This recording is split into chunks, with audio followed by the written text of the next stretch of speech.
الحمد للہ وکفا والصلاة والسلام علی عباده الذین اصطفى خصوصا علی افضلهم وخاتم النبیین محمد الامین وعلی آلہ وصحبہ اجمعین اما بعد فقد قال اللہ تبارک وتعالی كما ورد في سورة الروم اعوذ باللہ من الشیطان الرجیم بسم اللہ الرحمن الرحیم الف لام میم غلبت الروم فی ادنى الارض وهم من بعد غلبهم سيغلبون في بضع سنين لله الامر من قبل ومن بعد ويومئذ يفرح المؤمنون بنصر الله ينصر من يشاء وهو العزيز الرحيم وعد الله لا يخلف الله وعده ولكن اکثر الناس لا يعلمون صدق الله العظيم رب اشرح لي صدري ويسر لي امري واحلل عقدة من لساني يفقهوا قولي اللهم ربنا الهمنا رشدنا واعذنا من شرور انفسنا اللهم ارنا الحق حقا وارزقنا اتباعه وارنا الباطل باطلا وارزقنا اجتنابه اللهم نور قلوبنا بالایمان واشرح صدورنا للاسلام ووفقنا لما تحب وترضى آمین یا رب العالمین۔ یہ کہنے کی ضرورت نہیں ہے کہ قرآن حکیم کوئی تاریخ کی کتاب نہیں ہے، یہ کتاب ہدایت ہے۔ اس کا اصل موضوع ہے انسان کی رہنمائی۔ اس رہنمائی میں ذہنی اور فکری رہنمائی بھی شامل ہے، عملی رہنمائی بھی شامل ہے۔ پھر عملی رہنمائی میں انفرادی سطح پر بھی، اجتماعی سطح پر بھی، لیکن یہ مختلف گوشے ہیں ہدایت کے، رہنمائی کے۔ باقی جتنے علوم ہیں وہ چاہے وہ فزیکل سائنسز کا دائرہ ہو اور چاہے سوشل سائنسز کا دائرہ ہو۔ سوشل سائنسز کا ظاہر بات ہے کہ معاملہ زیر بحث آیا ہے، اس لیے کہ اس کا تعلق انسان کی عملی زندگی سے ہے، معاشیات ہیں، سیاسیات ہیں، معاشرتی مسائل ہیں، تو یہ تو ہدایت کے موضوعات ہیں اور انہی سے پھر سوشل سائنسز میں بحث ہوتی ہے۔ جہاں تک فزیکل سائنسز کا تعلق ہے وہ بنیادی طور پر قرآن کا موضوع نہیں ہے، لیکن کہیں کہیں فینومینا آف دی نیچر کا جو حوالہ آیا ہے تو ظاہر بات ہے کہ وہ حوالہ غلط تو نہیں ہو سکتا، اللہ کا کلام ہے۔ بہرحال اس وقت کہنے کی بات یہ ہے کہ قرآن مجید کتاب ہدایت ہے، یہ تاریخ کی کتاب نہیں ہے۔ یہاں تک کہ انبیاء اور رسل اور ان کی قوموں کے جو حالات قرآن میں بیان ہوئے ہیں، کہا جا سکتا ہے یہ تاریخ ہے۔ حضرت نوح علیہ السلام، حضرت ہود علیہ السلام، حضرت ابراہیم علیہ السلام، ان کے حالات و واقعات یقیناً تاریخ کا جز ہیں۔ لیکن یہ نوٹ کیجئے کہ قرآن حکیم میں ایک تو یہ کہ بہت سے انبیاء اور رسل کے واقعات کا تذکرہ بار بار آیا ہے، تکرار کے ساتھ، اعادے کے ساتھ، اگرچہ اس میں تکرار محض نہیں ہے، سیاق و سباق کا فرق ہوتا ہے کہ کس جگہ پر کیا مسئلہ زیر بحث ہے، تو مختلف جو انبیاء اور رسولوں کی تاریخ ہے ان کے بھی اس پہلو کو وہاں لے آیا جائے گا جو خاص اس سیاق و سباق سے متعلق ہو۔ لیکن دوسری بات یہ کہ وہ بھی تاریخی ترتیب کے ساتھ قرآن میں بیان نہیں ہوئے۔ اس کے لیے ہمیں تورات جو ہے وہ مدد دیتی ہے کہ تورات میں جو بھی تاریخ آئی ہے انبیاء کی وہ ایک ترتیب کے ساتھ آئی ہے، تاریخی اس کے اندر ترتیب موجود ہے۔ قرآن مجید میں وہ تاریخی ترتیب نہیں ہے۔ اس کے علاوہ جس وقت قرآن نازل ہوا، یہ اب آج سے 1400 برس سے زائد کا عرصہ ہو گیا ہے، اس لیے کہ اب 1400 برس تو حضور صلی اللہ علیہ وسلم کے انتقال پر بھی اس سے زیادہ عرصہ گزر چکا ہے، اور اس سے تقریباً 22-23 برس قبل قرآن نازل ہونا شروع ہوا۔ اس کی جو کنٹمپریری ہسٹری ہے اس دور کی، اس کا بھی ریفرنس قرآن میں نہیں ہے، سوائے ایک مقام کے جس کی میں نے یہ آیات ابھی تلاوت کی۔ تو یہ میں نے تمہید اصل میں اس اعتبار سے کہ سورہ روم اس کی یہ ابتدائی 6 آیات جو ہیں یہ ایک استثناء ہے کہ اس میں قرآن کا جو زمانہ نزول ہے اس کا ایک تاریخی اہم واقعہ ہے جس کی طرف ریفرنس ہے، اور یہ ریفرنس ایک پیشین گوئی کی صورت میں ہے۔ تو میں ان دونوں چیزوں کی قدر وضاحت کروں گا، اور اس لیے کہ اس وقت کے جو حالات ہمارے ہیں انڈین سب کانٹیننٹ کے، بر عظیم پاک و ہند، اس میں ایک مشابہت ہے ان حالات کے ساتھ۔ میری آج کی گفتگو کا عنوان آپ کو معلوم ہے کہ بابری مسجد کی شہادت اور اب بر صغیر پاک و ہند میں اسلام اور مسلمانوں کا مستقبل کیا ہے، اس کے حوالے سے گفتگو کرنی ہے۔ میرا اب تک کا تجربہ یہ ہے کہ جب بھی میں نے کسی بھی اپنے زمانے کے حالات کے بارے میں غور کرنا شروع کیا اور مجھے تلاش ہوتی ہے کہ کہیں کوئی حوالہ، کوئی مشابہت کسی درجے میں، اس لیے کہ ایک مقام پر قرآن مجید میں آیا فیہ ذکرکم، اس میں تمہارا ذکر موجود ہے۔ اب اگرچہ اس کی تعبیرات مختلف ہیں، تمہارے حصے کا ذکر، تمہارے حصے کی نصیحت، لیکن ذکر کا ایک مفہوم وہ بھی ہے کہ تمہارا ذکر ہے۔ اور ایک حدیث نبوی میں بڑی وضاحت کے ساتھ ہے، بڑی وہ عظیم حدیث ہے، حضرت علی رضی اللہ تعالیٰ عنہ سے مروی ہے۔ قرآن مجید کی عظمت کے بیان میں سمجھتا ہوں کہ جامع ترین حدیث وہی ہے۔ حضرت علی فرماتے ہیں کہ حضور نے ارشاد فرمایا انہا ستکون فتنۃ، ان قریب ایک بہت بڑا فتنہ رونما ہوگا۔ تو حضرت علی فرماتے ہیں کہ اس پر میں نے سوال کیا، قلت مل مخرج منہا یا رسول اللہ، اے اللہ کے رسول یہ بتائیے کہ اس فتنے سے نکلنے کا راستہ کون سا ہوگا۔ یہ بہت اہم نکتہ ہے کہ یہاں حضرت علی نے یہ نہیں پوچھا، اگر ہم ہوتے تو ہم تو سقراط اور بقراط ہیں نا، تو ہمارا تو معاملہ ہوتا ہے معلومات اور علمیات سے متعلق، ہم پوچھتے کب ہوگا، کیوں ہوگا، کدھر سے ہوگا، کیا ہوگا۔ یہ سارے سوالات جو ہیں کہ وہ فتنہ کب ہوگا، کدھر سے آئے گا، کیوں آئے گا، کیسے آئے گا، کیا اس کے حالات ہوں گے، کیا تفاصیل ہوں گی، یہ سب در حقیقت صرف پہلے ہی انداز ٹھیک تھا۔ یہ ساری چیزیں جو ہیں ان کا تعلق ہے معلومات سے۔ عملی مسئلہ کیا ہوتا ہے، اس سے نکلنے کا راستہ کون سا ہوگا۔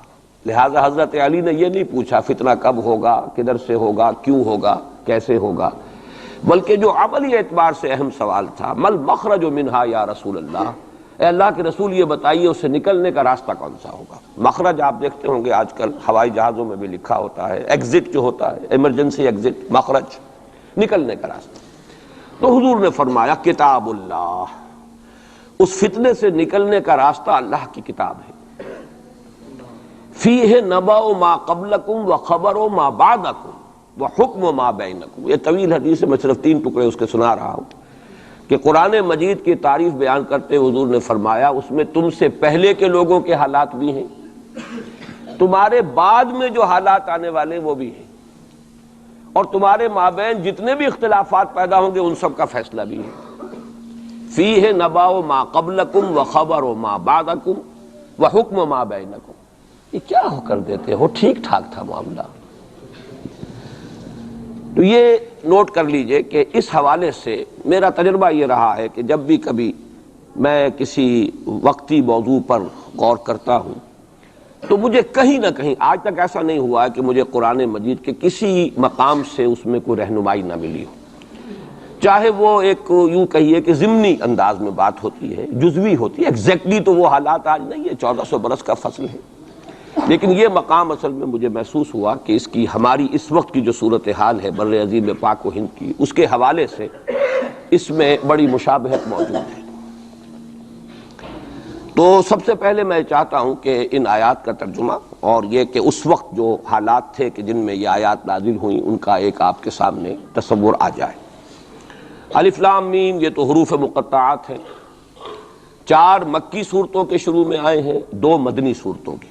سورہ بقرہ الف لام میم سے شروع ہوتی ہے، سورہ آل عمران یہ مدنیات ہیں۔ مکیات سورہ عنکبوت، سورۃ الروم جس کی یہ ابتدائی آیات ہیں، پھر سورہ لقمان، پھر سورہ سجدہ۔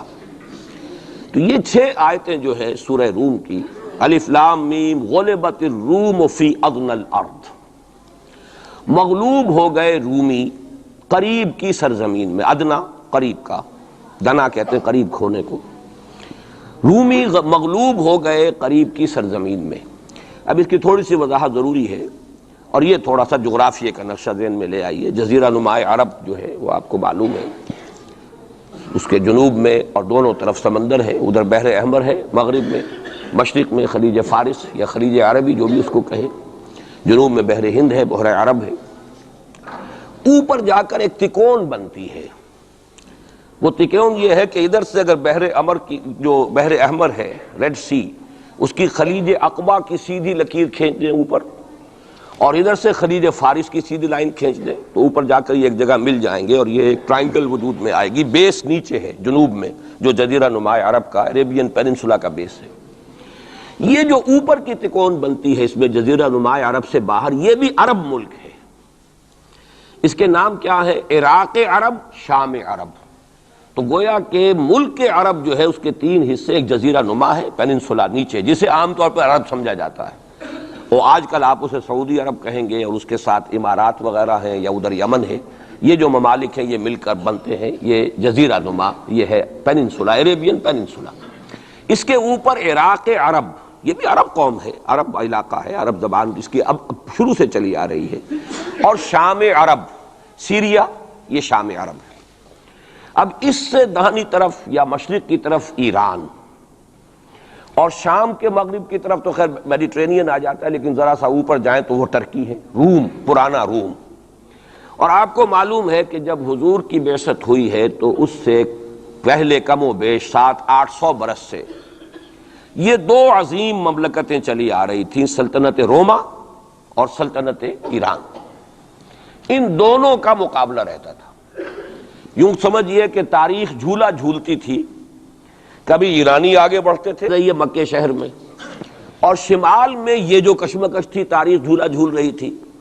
اس میں ایسا ہوا ہے کہ سن 614 میں ایک بڑی ہی زبردست شکست دی ہے رومیوں نے ایرانیوں کو. یہ تاریخ کی بدترین شکستوں میں سے ہے جو رومیوں کے ہاتھوں، جو رومیوں کی ہوئی ہے ایرانیوں کے ہاتھوں. اب ایرانی چونکہ تھے آتش پرست مشرک تھے، اور یہ تھے حضرت عیسیٰ کے نام لیوا، ان کی کچھ نہ کچھ مناسبت مسلمانوں سے جڑتی تھی، اس لیے کہ حضور صلی اللہ علیہ وسلم حضرت عیسیٰ علیہ السلام کے ماننے والے، انہیں اللہ کا پیغمبر ماننے والے.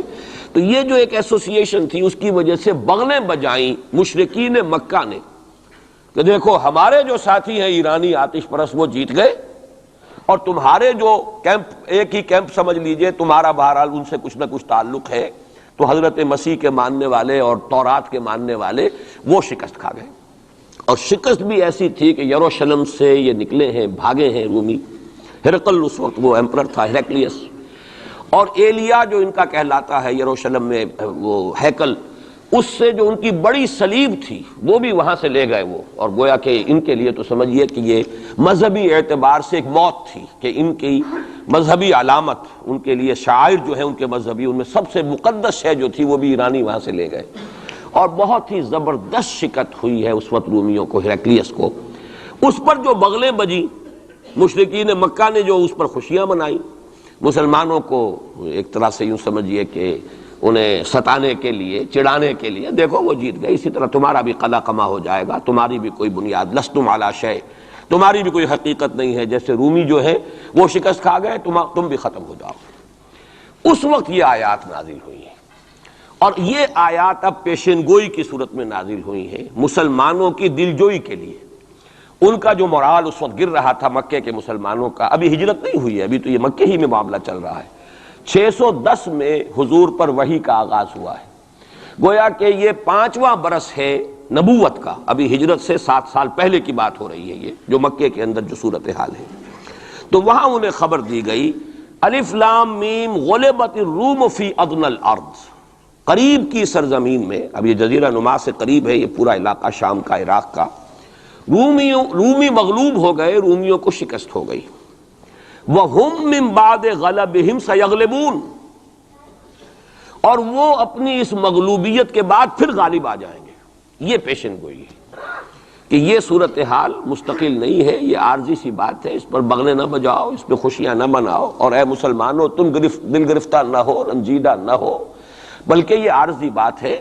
غلبت الروم فی ادنی الارض وَهُمْ مِنْ بَعْدِ غَلَبِهِمْ سَيَغْلِبُونَ فِي بِضْعِ سِنِينَ. تعین کے ساتھ یہاں پر معین کر دیا ہے اللہ نے کہ بضع سنین میں، چند سالوں میں، لیکن بضع کے لفظ کا اطلاق ہوتا ہے عربی زبان میں 3 سے لے کر 9 تک پر، 10 سے کم 3 سے زائد، یہ بضع ہے. فی بضع سنین، ان سالوں کے اندر یہ پلٹا کھا جائیں گے حالات، ٹیبل ول بی ٹرنڈ، اور پھر جو ہے رومیوں کو فتح حاصل ہو جائے گی. یہ پیشن گوئی ہے. میں اب یہاں اس حوالے سے ذرا 2 باتیں کہہ دوں پھر آگے چلوں گا. میں نے خاص طور پر آج اس مقام کو اس لیے بھی چنا ہے کہ میں یہ محسوس کرتا ہوں کہ ہمارے ہاں جو حضور صلی اللہ علیہ وسلم کی احادیث میں پیشین گوئیاں ہیں، ہمارے ہاں کا جدید تعلیم یافتہ طبقہ ان کی طرف کوئی توجہ نہیں دیتا، بلکہ سمجھتا ہے کہ ادھر اس بے اعتنائی کا رویہ اختیار کرتا ہے کہ کوئی کیا باتیں ہیں، یہ آدمی کو کام کرنا چاہیے، یہ کیا پیشین گوئیوں کے بارے میں کیا دلچسپیاں لینا ہے۔ تو پہلے تو وہ یہ نوٹ کر لیں کہ پیشین گوئی صرف حدیث میں نہیں ہے، قرآن میں بھی ہے، قرآن میں یہ پیشین گوئی آئی ہے۔ فرق تو ہوگا حدیث کی پیشین گوئی اور قرآن کی پیشین گوئی کا۔ کیا فرق ہوگا؟ نمبر ایک یہ کہ قرآن کا تو ہر حرف جو ہے وہ یقینی ہے۔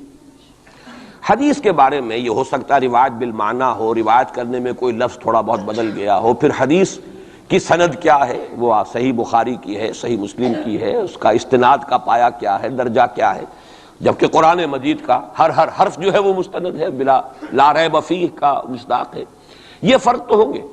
اور دوسرا فرق بہت اہم یہاں ہے کہ یہاں سالوں کا تعین کر دیا گیا ہے، یعنی زیادہ سے زیادہ 9 برس کے اندر اندر یہ صورتحال بدل جائے گی۔ حدیث میں جو پیشین گوئیاں آئی ہیں ان میں کوئی تعین وقت کا نہیں، بلکہ سورہ انبیاء کے آخر میں 2 آیتوں میں حضور سے یہ کہا گیا کہ آپ کہہ دیجئے ان ادری اقریب ام بعید ما توعدون، اے نبی ان سے کہہ دیجئے کہ مجھے یہ معلوم نہیں ہے کہ جس چیز کی تمہیں خبر دی جا رہی ہے، جس چیز کا وعدہ تم سے کیا جا رہا ہے وہ قریب ہے یا دور ہے، ٹائم ٹیبل میں نہیں جانتا، لیکن جو میں کہہ رہا ہوں وہ ہو کر رہے گا۔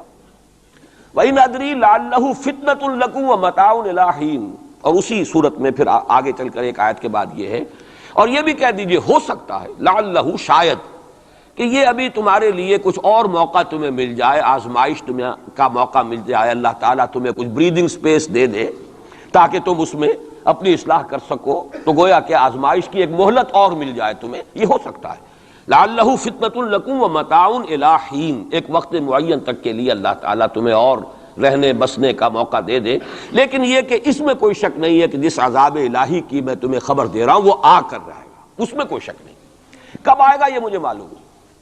اسی کی ایک مثال اور بھی ہے، نوٹ کر لیجئے، جب حضور نے خواب دیکھا، اور نبی کا خواب بھی وہی ہوتا کہ ہم عمرہ کر رہے ہیں، حضور نے صحابہ کو حکم دے دیا۔ سن 6 ہجری کا یہ واقعہ مشہور ہے کہ اب تقریباً 1400 یا بعض روایات میں آتا 1800 صحابہ کے ساتھ آپ احرام باندھ کر عمرے کے لیے اور مکے کا سفر کر رہے ہیں، حدیبیہ تک پہنچ گئے۔ اب وہاں جو صورتحال پیش آئی، مکے والے اڑ گئے، کسی قیمت پر ہم نہیں کرنے دیں گے، گویا کہ خون کی ندیاں بہہ جائیں گی۔ تو وہاں کی صورتحال کو دیکھ کر مصالحت کی حضور نے، صلح کی، صلح حدیبیہ مشہور صلح حدیبیہ بہت ہی اہم ہے، تاریخ کا، سیرت النبی کا بہت اہم واقعہ ہے۔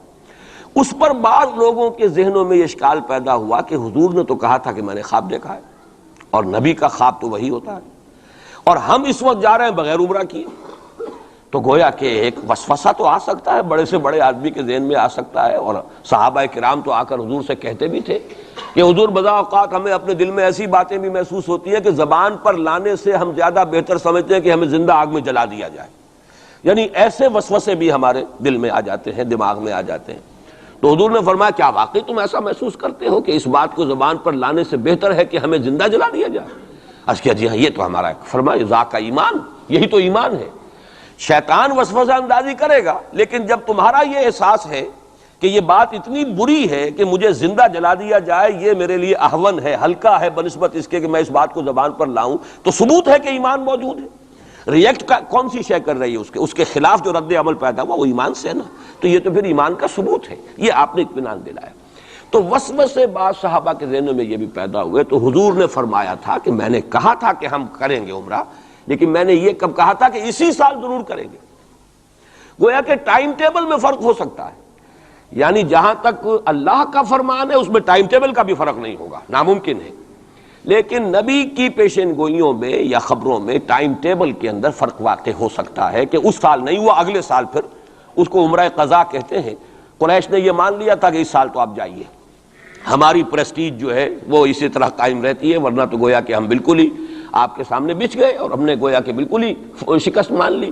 اس سال تو آپ جائیں، اگلے سال آئیے، 3 دن کے لیے ہم مکہ خالی کر دیں گے، بالکل ہم چلے جائیں گے پہاڑوں میں، آپ مکے میں رہیں 3 دن اور جس طرح چاہیں طواف کریں اور عمرہ کریں۔ بہرحال اگلے سال پھر وہ عمرہ ہوا، اسے عمرہ قضا کہتے ہیں۔ یہ بھی میں نے مثال دی ہے کہ ٹائم ٹیبل کا جہاں تک تعلق ہے، حضور کی دی ہوئی پیشین گوئیاں جو ہیں اس کے بارے میں ہم تعین نہیں کر سکتے کہ یہ کب ہوگا، گمان کر سکتے ہیں، اندازہ ہو سکتا ہے، لیکن تعین نہیں۔ جبکہ یہاں یہ ہوا فی بضع سنین، الف لام میم غلبت الروم فی ادنی الارض وہم من بعد غلبہم سیغلبون فی بضع سنین، چند سالوں کے اندر اندر۔ اب اس پر یہ واقعہ بھی آپ نوٹ کر لیجئے کہ حضرت ابو بکر رضی اللہ تعالی عنہ نے انہی آیات کی بنا پر ایک شرط کر لی ایک کافر سے، مشرکین مکہ کے سرداروں میں سے ایک سے، کہ 3 سال کی شرط انہوں نے لگا دی، کم سے کم مدت جو ہوتی بضع کی 3 سال، کہ 3 سال کے اندر اندر اگر یہ صورتحال تبدیل نہ ہوئی تو میں 100 اونٹ تمہیں دوں گا، اور اگر قرآن کی پیشن گوئی درست ہو گئی تو تم 100 اونٹ مجھے دو گے۔ اور اس وقت تک اس طرح کی شرط لگانا ابھی حرام نہیں ہوا تھا، چونکہ شریعت کے احکام تفصیلی تو آئے نہیں تھے، ابھی تو نہ شراب حرام تھی نہ جوا حرام تھا، تو اس طرح کی شرط لگانا کس طرح کوئی حرام والی بات تو تھی نہیں۔ لیکن حضور نے فرمایا کہ نہیں ابو بکر، یہ تم نے غلطی کی، جب بضع کا اطلاق 3 سے 9 تک پر ہوتا ہے تو تم 9 سال کی کرو، تم اونٹوں کی مقدار بڑھا دو، لیکن کہو کہ یہ 9 سال کی مدت جو ہے اس کے اندر اندر یہ معاملہ ہوگا، اس لیے کہ بضع قرآن مجید کا لفظ جو ہے وہ عربی زبان میں کم سے کم اقل مدت 3 برس ہے، لیکن یہ کہ اس کی اکثر مدت 9 برس ہے۔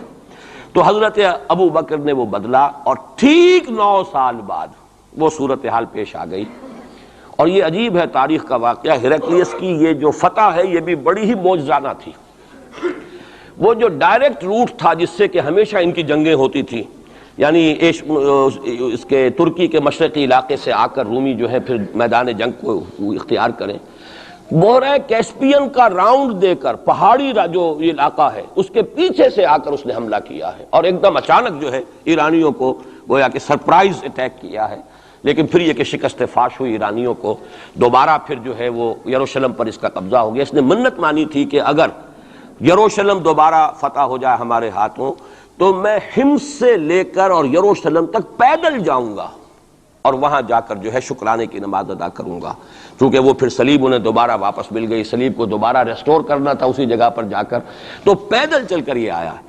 اور تاریخ میں نوٹ کر لیجیے جب یہ پیدل چل کر آیا تھا اسی وقت، اب زمانہ کافی گزر چکا تھا، تو پھر جو حضور کا نامہ مبارک گیا ہے سن 7 ہجری میں، یہ وہ زمانہ ہے جب کہ یروشلم وہ آیا ہوا تھا، اور اس وقت پھر ابو سفیان کو بلا کر، اس وقت تک وہ ایمان نہیں لائے تھے، حضور کے نامہ مبارک پر پھر ہرقلیس نے پھر سوال جواب کیے اور معلومات حاصل کی، کون شخص ہے، کیسا ہے، حسب نسب کیسا ہے، اس کا کردار کیسا رہا ہے، کون لوگ اس پر ایمان لا رہے ہیں، جو ایمان لاتے ہیں ان میں سے کوئی واپس بھی جاتا ہے کہ نہیں جاتا، کوئی مرتد بھی ہوتا ہے۔ بڑا ذہین انسان تھا، بڑا عالم و فاضل انسان تھا، پہچان چکا تھا کہ یہ وہی نبی ہیں جن کا ہم انتظار کر رہے ہیں۔ لیکن وہ یہ چاہتا تھا کہ جیسے قسطنطین نے اس وقت یہ کیا تھا کہ وہ جب اس نے مذہب بدلا ہے، عیسائیت اختیار کی، تو پوری مملکت جو ہے عیسائی ہو گئی، تو نظام انٹیکٹ رہا، وہی ان کا بادشاہت کا نظام قائم رہا۔ چاہتا تھا کہ میرے یہ تمام کے تمام نائبین سلطنت اور جتنے بھی بطاریق ہیں، یہ بطریق پیٹریارکس، یہ سب کے سب بھی میرے ساتھ اسلام قبول کر لیں۔ اور سارا یہ اس نے جو سوال جواب کیا تھا ابو سفیان سے، اسی لیے کیا تھا کہ سارے درباری قائل ہوتے چلے جائیں کہ واقعی یہ نبی سچا ہے۔ لیکن اس کی امید کے برعکس ہوا، ریئیکشن بڑا شدید ہوا ان کے وہ پادریوں میں اور ان کے جو پیٹریارکس تھے ان میں، تو پھر وہ بھی محروم رہ گیا، سلطنت کی بیڑی اس کے پاؤں میں پڑی رہ گئی، زنجیر پڑی رہ گئی، وہ اسلام سے محروم رہ گئی۔ بہرحال اب یہاں نوٹ کیجئے کہ 9 برس بعد 623 عیسوی میں اس کو فتح حاصل ہو گئی۔ حضرت عمر نے وہ 100 اونٹ حاصل کیے، اگرچہ حضور نے پھر اس کے بارے میں حکم دیا کہ اسے صدقہ کر دو، اس کو اب تم اپنے ذاتی استعمال میں نہ لاؤ، صدقہ کر دو۔ اچھا، اس کے ساتھ اس پیشن گوئی میں دوسرا حصہ بھی ہے، الف لام میم غلبت الروم فی ادنی الارض وهم من بعد غلبهم سیغلبون فی بضع سنین للہ الامر من قبل ومن بعد۔ اللہ ہی کے ہاتھ میں ہے تمام معاملات کا اختیار، پہلے بھی اور بعد میں بھی، یہ تو ایمان کی بنیادی حقیقت ہے۔ وَيَوْمَئِذٍ يَفْرَحُ الْمُؤْمِنُونَ، اور اس روز اہل ایمان بھی بہت خوشیاں منا رہے ہوں گے۔ یہ اس پیشن گوئی کا دوسرا حصہ ہے۔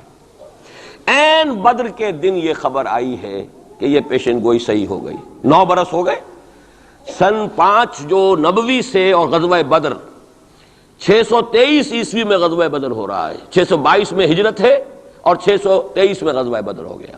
اور جس روز فتح مسلمانوں کو حاصل ہوئی ہے بدر میں، اور سرداران قریش جو ہیں وہ کھجور کے کٹے ہوئے تنوں کے مانند جو ہے پڑے ہوئے نظر آئے ہیں میدان بدر میں، عین اسی وقت فتح کی خبر آئی ہے کہ رومیوں کو دوبارہ فتح حاصل ہو گئی ایرانیوں پر۔ یومئذ یفرح المؤمنون، اس دن اہل ایمان کو بھی بہت فرحت حاصل ہوگی، بہت خوشی حاصل ہوگی، وہ بھی جشن منا رہے ہوں گے بنصر اللہ، اللہ کی مدد سے۔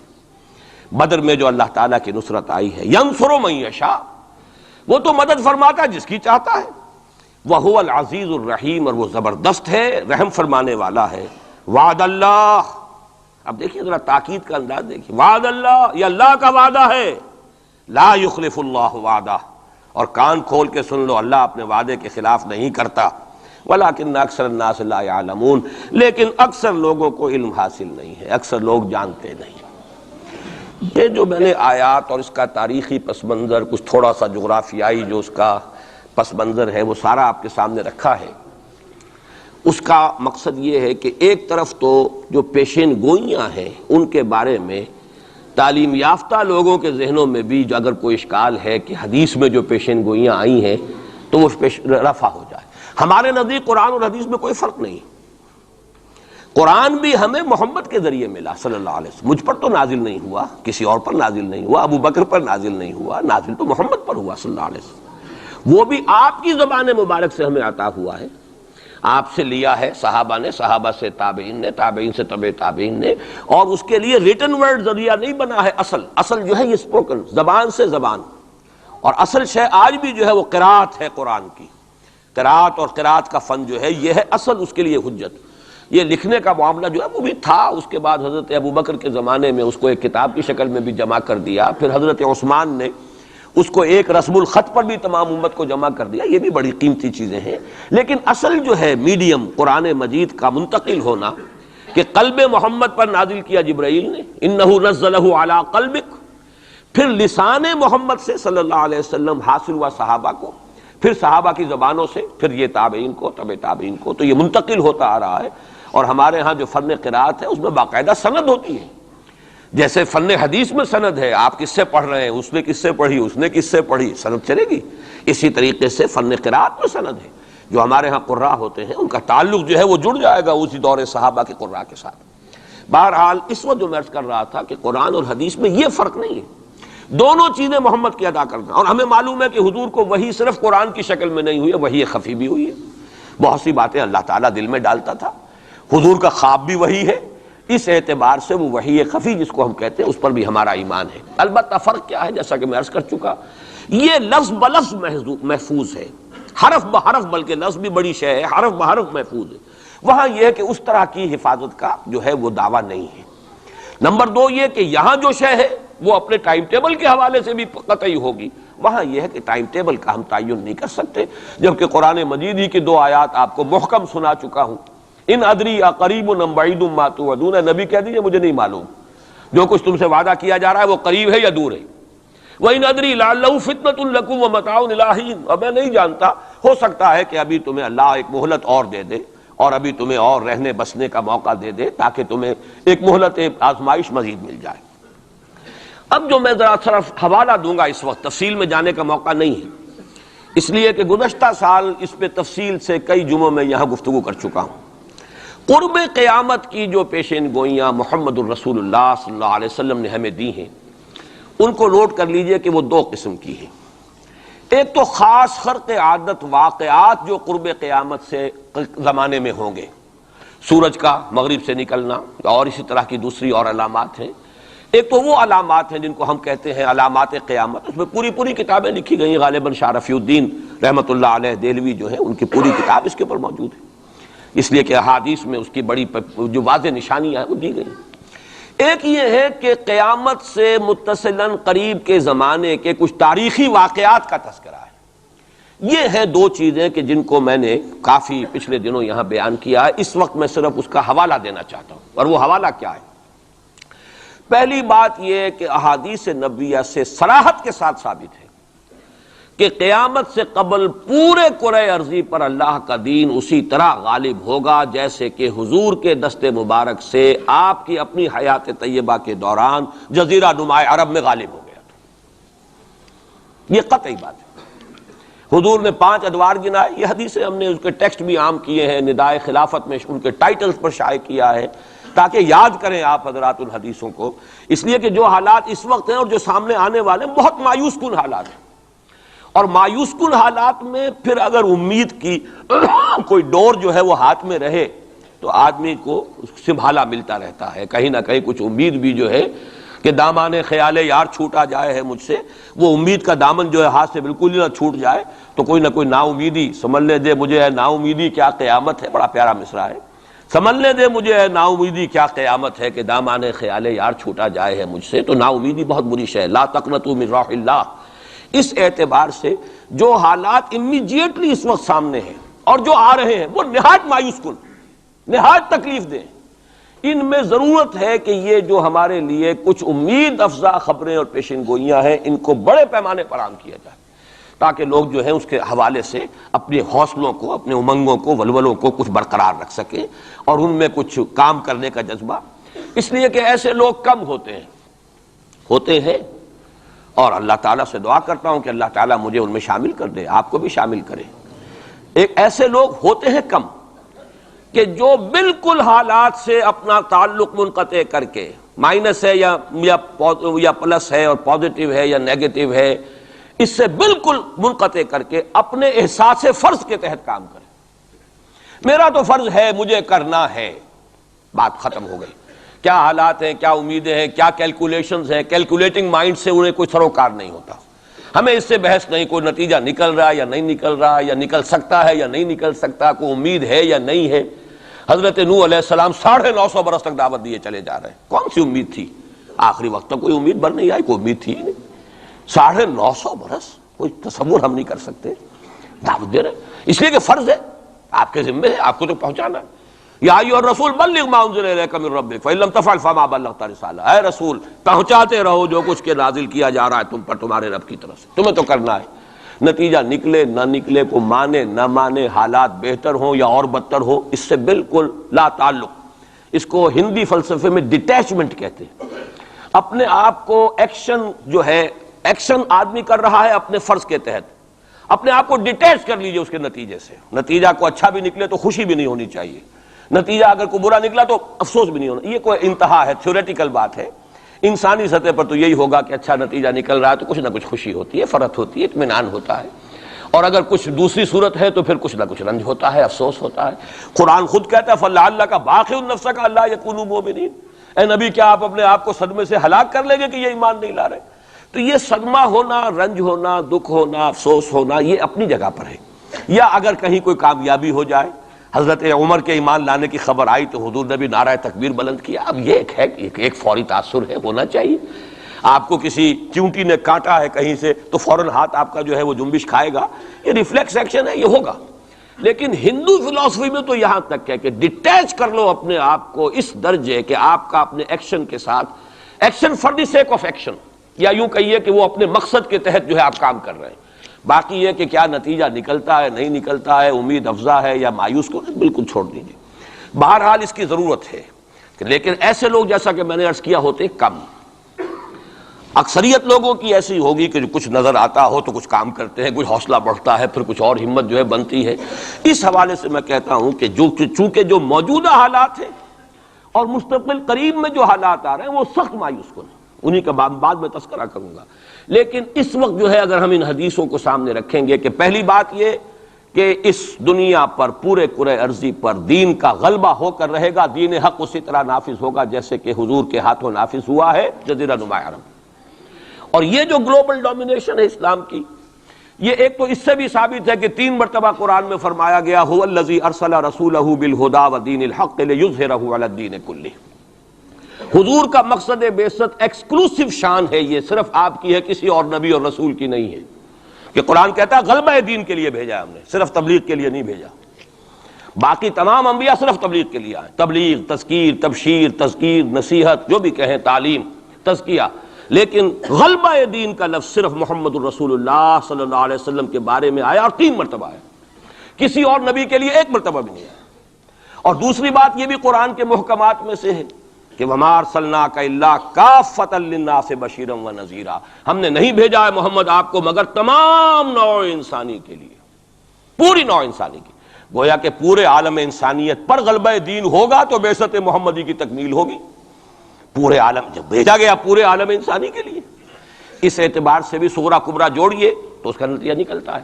باقی یہ کہ حضور نے وضاحت کے ساتھ وہ احادیث جو ہیں جیسے میں نے عرض کیا، میں نے بارہا آپ کو سنائی ہیں، حضور نے 5 دور گنوائے ہیں.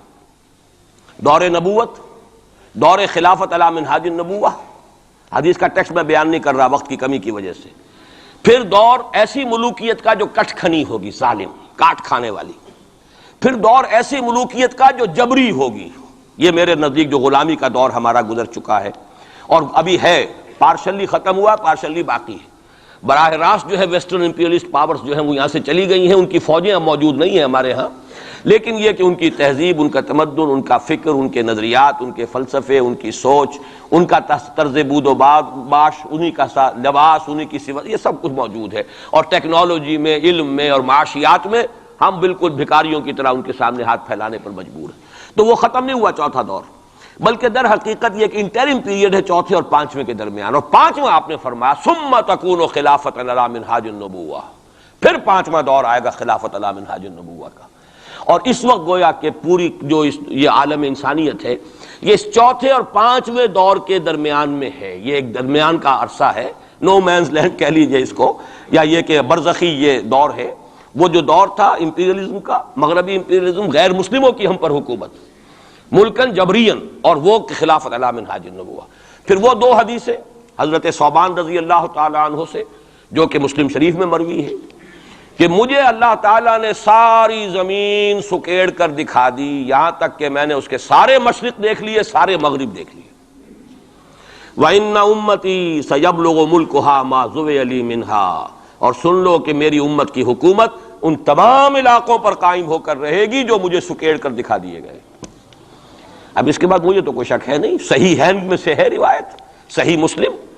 بعض حضرات کے نزدیک تو صحیح مسلم کا درجہ صحیح بخاری سے بھی بلند ہے، لیکن یہ کہ اکثر و بیشتر جو ہے ٹاپ پر صحیح ہیں جنہیں ہم کہتے ہیں صحیح بخاری، صحیح مسلم، یہ حدیث کے مجموعے میں سب سے اوپر ہے. اچھا، دوسری حدیث حضرت مقداد ابن اسود سے، لا يبقى على الارض بیت وبر ولا مدر الا ادخل اللہ فیہ کلمۃ الاسلام. اللہ تعالیٰ اس روئے ارضی پر ایک گھر نہیں چھوڑے گا، نہ اینٹ گارے کا بنا ہوا گھر، نہ کوئی کمبلوں کا بنا ہوا خیمہ جس میں اسلام کو داخل نہ کر دیں. البتہ اسلام کا داخلہ 2 طریقوں سے ہوگا، بعز عزیز اور ذل ذلیل. یا تو گھر والا اور خیمے والا اسلام قبول کر لے گا تو اسلام کے اعزاز کے ساتھ اس کا بھی اعزاز ہو گیا. وَلِلَّهِ الْعِزَّةُ وَلِرَسُولِهِ وَلِلْمُؤْمِنِينَ، عزت تو ہے اللہ کے لیے، اس کے رسول کے لیے، اہل ایمان کے لیے. گھر والا بھی اس کا اعزاز ہوا، اس کے گھر میں اسلام داخل ہوا اس کے اعزاز کے ساتھ. اگر نہیں قبول کرے گا تو نیچے ہو کر رہنا پڑے گا. یؤتُ الجزیۃ عن یدٍ وہم صاغرون، چھوٹے ہو کر جزیہ پیش کرنا ہوگا. تو گویا کہ اسلام تو اس کے گھر میں بھی داخل ہو گیا، لیکن وہ بدبخت اعزاز اسلام سے خود محروم رہا. لیکن غلبہ تو ہو گیا نا. یدخلون فی دین اللہ افواجا کی وہ شکل تو ہو گئی کہ اللہ کا دین جو ہے وہ غالب ہو گیا. اطاعت تو انہیں کرنی پڑے گی، اسلام کی بالادستی قبول کرنی ہوگی. رہیں ہندو، رہیں سکھ، رہیں پارسی، رہیں عیسائی، رہیں پرسنل لا میں ان کی جان، مال، عزت، آبرو کی حفاظت کا ذمہ بھی لیا جائے گا. ان کے عقائد کو بھی زبردستی نہیں بدلوایا جائے گا. ان کے مندروں، گردواروں اور کلیساؤں اور سلوتاس جو ہیں سینیگاگز، ان کی حفاظت کی جائے گی، لیکن بالادستی اسلام کی. یہ ہے مسند احمد ابن حنبل کی روایت ہے حضرت مقداد ابن اسود سے. تو پہلی بات تو یہ ہے کہ یہ یقین، کم سے کم مجھے تو اس کا یقین حاصل ہے الحمدللہ، اور میں چاہتا ہوں کہ ہر شخص، ہر مسلمان کے دل میں یقین پیدا ہو. لیکن اس سے پہلے ایک اور دور ہے. وہ دور ہے کہ جس کو ہمارے اس زمانے میں آ کر 2 طبقوں نے اس کے بارے میں اتنی غلط فہمیاں پیدا کی ہیں، اور اکثر ہمارے پڑھے لکھے بزوں میں خیش راسخ العقیدہ مسلمانوں کے اندر بھی دلوں میں نقب لگی ہوئی ہے. سمجھتے ہیں کہ ہم تو قادیانی نہیں ہیں، سمجھتے ہیں کہ ہم تو منکر حدیث نہیں ہیں، لیکن ان حدیثوں پر ان کا یقین نہیں ہے. حالانکہ یہ بخاری شریف کی روایات ہیں، حالانکہ یہ مسلم شریف کی روایات ہیں کہ اس سے پہلے ایک دور آنا ہے، مسلمانوں پر سخت عذاب کا دور آنا ہے. اور یہ عذاب جو ہے شدید ترین عذاب، اس کی جو سب سے اہم شخصیت ہے المسیح الدجال، یہودیوں کے ہاتھوں آئے گا. اور یہودیوں میں ایک شخص پیدا ہوگا، کھڑا ہوگا، جو مسیح ہونے کا دعویٰ کرے گا. المسیح الدجال، دجال کہتے ہیں فریبی کو، دجل فریب کو کہتے ہیں. جو فریب سے اپنے آپ کو مسیح کہلوائے گا کہ میں مسیح ہوں. اس کی وجہ کیا ہے کہ یہودیوں کے ہاں یہ روایت موجود تھی کہ ہمارا ایک سیویئر آئے گا، ہمارا ایک نجات دہندہ آئے گا جو ہمیں پھر دنیا کے اندر غلبہ دلوائے گا اور ہماری جو پرومسڈ لینڈ ہے وہ پوری کی پوری ہمیں دلوا دے گا. وہ جو گریٹر اسرائیل کا نقشہ انہوں نے بنا رکھا ہے، یہ ان کے پرومسڈ لینڈ ہے، خوابوں کی سرزمین ہے. اچھا وہ تو حضرت مسیح آئے تھے علیہ الصلوۃ والسلام، وہ تو آ گئے، انہوں نے مانا نہیں. جب مانا نہیں، انہیں تو مرتد قرار دیا، جادوگر قرار دیا، بازیگر قرار دیا، واجب القتل قرار دیا، اور اپنے بس پڑتے تو سولی پر چڑھائی دیا. وہ تو اللہ نے جو کیا وہ ایک علیحدہ مسئلہ ہے. اب وہ جگہ تو خالی ہے جو آپ کہتے ہیں نا کہ کوئی ویکینسی ہے موجود، پوزیشن از ویکنٹ. ابھی وہ منتظر ہیں ایک مسیحا کے کہ ہمارا اصل مسیح آنے والا ہے. وہ ان کا کوئی لیڈر کھڑا ہوگا جو اس دعوے کے ساتھ کھڑا ہوگا کہ اب میں اس مہم کو شروع کرتا ہوں کہ جس سے وہ جو گریٹر اسرائیل ہے، پوری عظیم تر اسرائیل وجود میں لاؤں گا. دیر کیا لگتی ہے؟ کوئی وزیر اعظم جو بھی ہو اسرائیل کا کھڑا ہو جائے ڈٹ کر کہ ٹھیک ہے وی ڈکلیئر وار، اور ہم تو یہ علاقے اب لے کر رہیں گے. جس کو کہ اس نے بھی کہا ہے، یہ جو اس وقت ہے ریبین جو ہے، اس کے بارے میں خیال یہ ہوا تھا کہ جب یہ وزیر اعظم بنا اسرائیل کا کہ یہ بڑا ماڈریٹ ہے، بہت ایسا ہے ویسا ہے، اور اس نے وہ امریکن سے اپنا وہ 10 بلین کا جو لون لینا چاہتے تھے اس کو اوکے کرانے کے لیے کچھ دنوں کے لیے نئی سیٹلمنٹس کی تعمیر کا کام بھی سسپینڈ کر دیا. تو بڑی امیدیں ہو گئیں، چلو جی ایک پروسیس آف جو پیس ٹاکس شروع ہو جائیں اور یہ ہو جائے. لیکن سب ثابت ہو چکا ہے. اسی زمانے میں وہ گیا اپنے فوجی ہیڈ کوارٹر میں، اور جا کر وہاں پہ اپنے فوجی آفیسرز کی وہ جو اب لوگوں میں تشویش ہو گئی ہوگی کہ ہم کس خواب کو دیکھ رہے ہیں اور یہ شخص کدھر چلنے لگ گیا ہے، تو جا کر کہا اور رپورٹ ہوئی ہے خبر. اس نے کہا یہ نہ سمجھو کہ گریٹر اسرائیل کو میں نے چھوڑ دیا ہے، اس کا نقشہ تو میرے دل پر کندہ ہے اور میں منتظر ہوں وہ وقت آئے کہ ہم وہ گریٹر اسرائیل قائم کریں. کوئی شخص کھڑا ہو جائے گا، اس کے لیے وہ ڈکلیئر کر دے گا، کوئی شکلیں اور کوئی سچویشن ہو سکتی ہے. اور اس اعتبار سے نوٹ کیجئے کہ یہ بابری مسجد کی شہادت کے بارے میں یہ صحیح بات کہی جا رہی ہے کہ یہ در حقیقت ایک فیلر ہے ہنود اور یہود کے جو گٹھ جوڑ ہے. یہ میں آپ کو پہلے بتا چکا ہوں کہ یہ جو وہاں کا ہندو فنڈامنٹلسٹ ہے ہندوستان کا، باقاعدہ وفد گئے اسپین یہ معلوم کرنے کے لیے کہ اسپین میں مسلمانوں کو جو ایکسٹرمینیٹ کیا تھا کس طریقے سے کیا تھا. باقاعدہ یہ تو ریسرچ کرتے ہیں، محنتیں کرتے ہیں اور بہت ہی مستقل مزاجی کے ساتھ کام کرتے ہیں. انہوں نے تو باقاعدہ اس کا بھی جائزہ لیا ہوا ہے. پھر اسرائیل کے ساتھ جو ہم کے کانٹیکٹ ہو رہے ہیں، اور ابھی جو اسرائیل کا وزیر اعظم وہاں پہ آنے والا تھا، وہ وزیر خارجہ غالباً کسی وجہ سے ابھی جو صورت ہو گئی ہے اس کو ملتوی کیا ہے. تو یہ در حقیقت یہ دیکھنا ہے کہ مسلمانوں کے اندر جان ہے تو کتنی. یہ فیلرز پھینکے جایا کرتے ہیں، اندازہ ہو جائے کتنا ری ایکشن ہے. وہ ری ایکشن جتنا کچھ تھا ہو لیا. اور ہمارا ری ایکشن ہونا کیا ہے؟ اس سے پہلے جب مسجد اقصیٰ کے ساتھ جو بھی بے حرمتی ہوئی اور جب یروشلم گیا ہے، کتنا کوئی رونا پیٹنا ایک دفعہ تو پورے عالم اسلام میں ہو گیا تھا. اب کہاں ہے وہ رونا پیٹنا؟ اب تو ریکنسائل کیے بیٹھے. اب تو وہی عرب ممالک ایک ٹیبل پر جا کر میڈرڈ میں تو بیٹھ آئے نا آخر اسرائیل کے ساتھ، اور اب مسلسل گفتگو واشنگٹن میں جو ہے ایک پہلا round, second round, third round. کبھی تو اس کے ساتھ ایک میز پر بیٹھنا گوارا نہیں تھا، اس کو ریکگنائز کرنے کا کوئی سوال نہیں تھا. اب اس کی باتیں بھی ہو رہی. تو معلوم ہوتا ہے کہ یہ سارے جو ہیں حالات یہ کوئی ایسی باتیں نہیں ہیں، کوئی فیری ٹیلز ہوں، یہ کوئی پریوں کی کہانیاں ہوں جو آنے والی ہیں کیسے ہم مان لیں. یہ صحیح عقیدہ اسلامی ہے. از روئے احادیث حضرت مسیح علیہ السلام زندہ آسمان پر اٹھائے گئے، اور وہی حضرت مسیح علیہ السلام دوبارہ آئیں گے، اور یہودیوں کا آخری قلع قمع انہی کے ہاتھوں ہوگا. اور یہ در حقیقت قرآن مجید کا جو فلسفہ ہے انبیاء اور رسل کے بارے میں اس کے عین مطابق ہے. جس قوم کی طرف کوئی رسول بھیج دیا جاتا تھا، وہ قوم جب رد کر دیتی تھی رسول کی دعوت کو، اتمام حجت کر دیا رسول نے، 950 برس تک دعوت دی، قوم نے رد کر دیا. یا حضرت ہود نے کتنے عرصے دعوت دی اس کی وضاحت نہیں ہے، طویل عرصے تک دی، قوم نے رد کر دیا. حضرت صالح نے کتنے عرصے دعوت دی، قوم نے رد کر دیا. پھر کیا ہوتا تھا؟ اس قوم کو ہلاک کر دیا جاتا تھا، ختم کر دیا جاتا تھا، پھر اس کا نام و نشان نہیں چھوڑا جاتا تھا. فَقُطِعَ دَابِرُ الْقَوْمِ الَّذِينَ ظَلَمُوا، جڑ کاٹ دی جاتی تھی اس ظالم قوم کی. لا یرا الا مساکنہم، اب ان کے صرف مسکن نظر آتے تھے، وہ رہنے والے نظر نہیں آتے تھے. چلے جائیے قرطبہ میں دیکھ لیجئے اور غرناطہ میں جا کر محل دیکھ لیجئے الحمرا، لیکن جو لوگ یہاں کبھی آباد تھے ان کا نام و نشان بھی نہیں ہے. یہ تو اب جو آثار قدیمہ ہیں سیریں کر لیجئے جا کر. مسجد قرطبہ بھی ہے، سیر کر لیجئے، وہ تو اقبال کو تو خیر کوئی اجازت بھی مل گئی تھی نماز پڑھنے کی خاص کوئی، ورنہ وہاں پر تو اس کا بھی امکان نہیں ہے، اس کے ہارٹ میں جو ہے وہ چیپل موجود ہے، چرچ موجود ہے۔ بہرحال یہ سارے جو معاملات ہیں جان لیجئے اچھی طریقے سے کہ یہ واقعات جن کی خبریں دی گئی ہیں یہ بالکل اس کے مطابق حالات کا جو ہے نقشہ بیٹھتا چلا جا رہا ہے۔ کوئی یہودی لیڈر کھڑا ہوگا اور وہ مسیح کا دعویٰ کرے گا، میں ہوں مسیح، چاہے وہ خود بھی جانتا ہو کہ میں جھوٹ بول رہا ہوں اور جانتا ہوگا کہ جھوٹ بول رہا ہوں، لیکن یہ کہ تمام اس یہودیوں کو جمع کرنے کے لیے لازم ہوگا کہ وہ دعویٰ کرے۔ اس لیے کہ اب بھی موجود ہے، جو لوگ جانتے ہیں یہودیوں کو، یہودی اب بھی سپلٹ ہیں، ان میں جو زیادہ مذہبی طبقہ ہے وہ زائنسٹ نہیں ہے بلکہ وہ ان سے اختلاف کرتا ہے۔ زائنزم کی اپنی ایک تحریک تھی، وہ یوں سمجھیے کہ ایک ریشسٹ نیشنلسٹ موومنٹ ہے، وہ ایک نسلی قومیت کے اوپر چلنے والی جو ہے وہ ایک قوم پرستانہ جو ہے تحریک ہے۔ جو مذہبی طبقہ ہے، جو یہودی داڑیاں رکھتے ہیں اور جو لمبے لمبے بال رکھتے ہیں اور کالی ٹوپیاں پہنتے ہیں اور لمبی شیروانیوں ٹائپ جو ہے ان کے لانگ کوٹس ہوتے ہیں، اور یہ وہاں مینہٹن میں بڑے نظر آتے ہیں گھومتے ہوئے اور بہت سرمایہ دار ہیں، اسی لیے نیو یارک کو جو یارک کہا جاتا ہے، وہ یہودی جو ہے وہ ان میں بڑا طبقہ بھی موجود ہے کہ جو اس زائنزم کو اور اسرائیل کو تسلیم نہیں کر رہا۔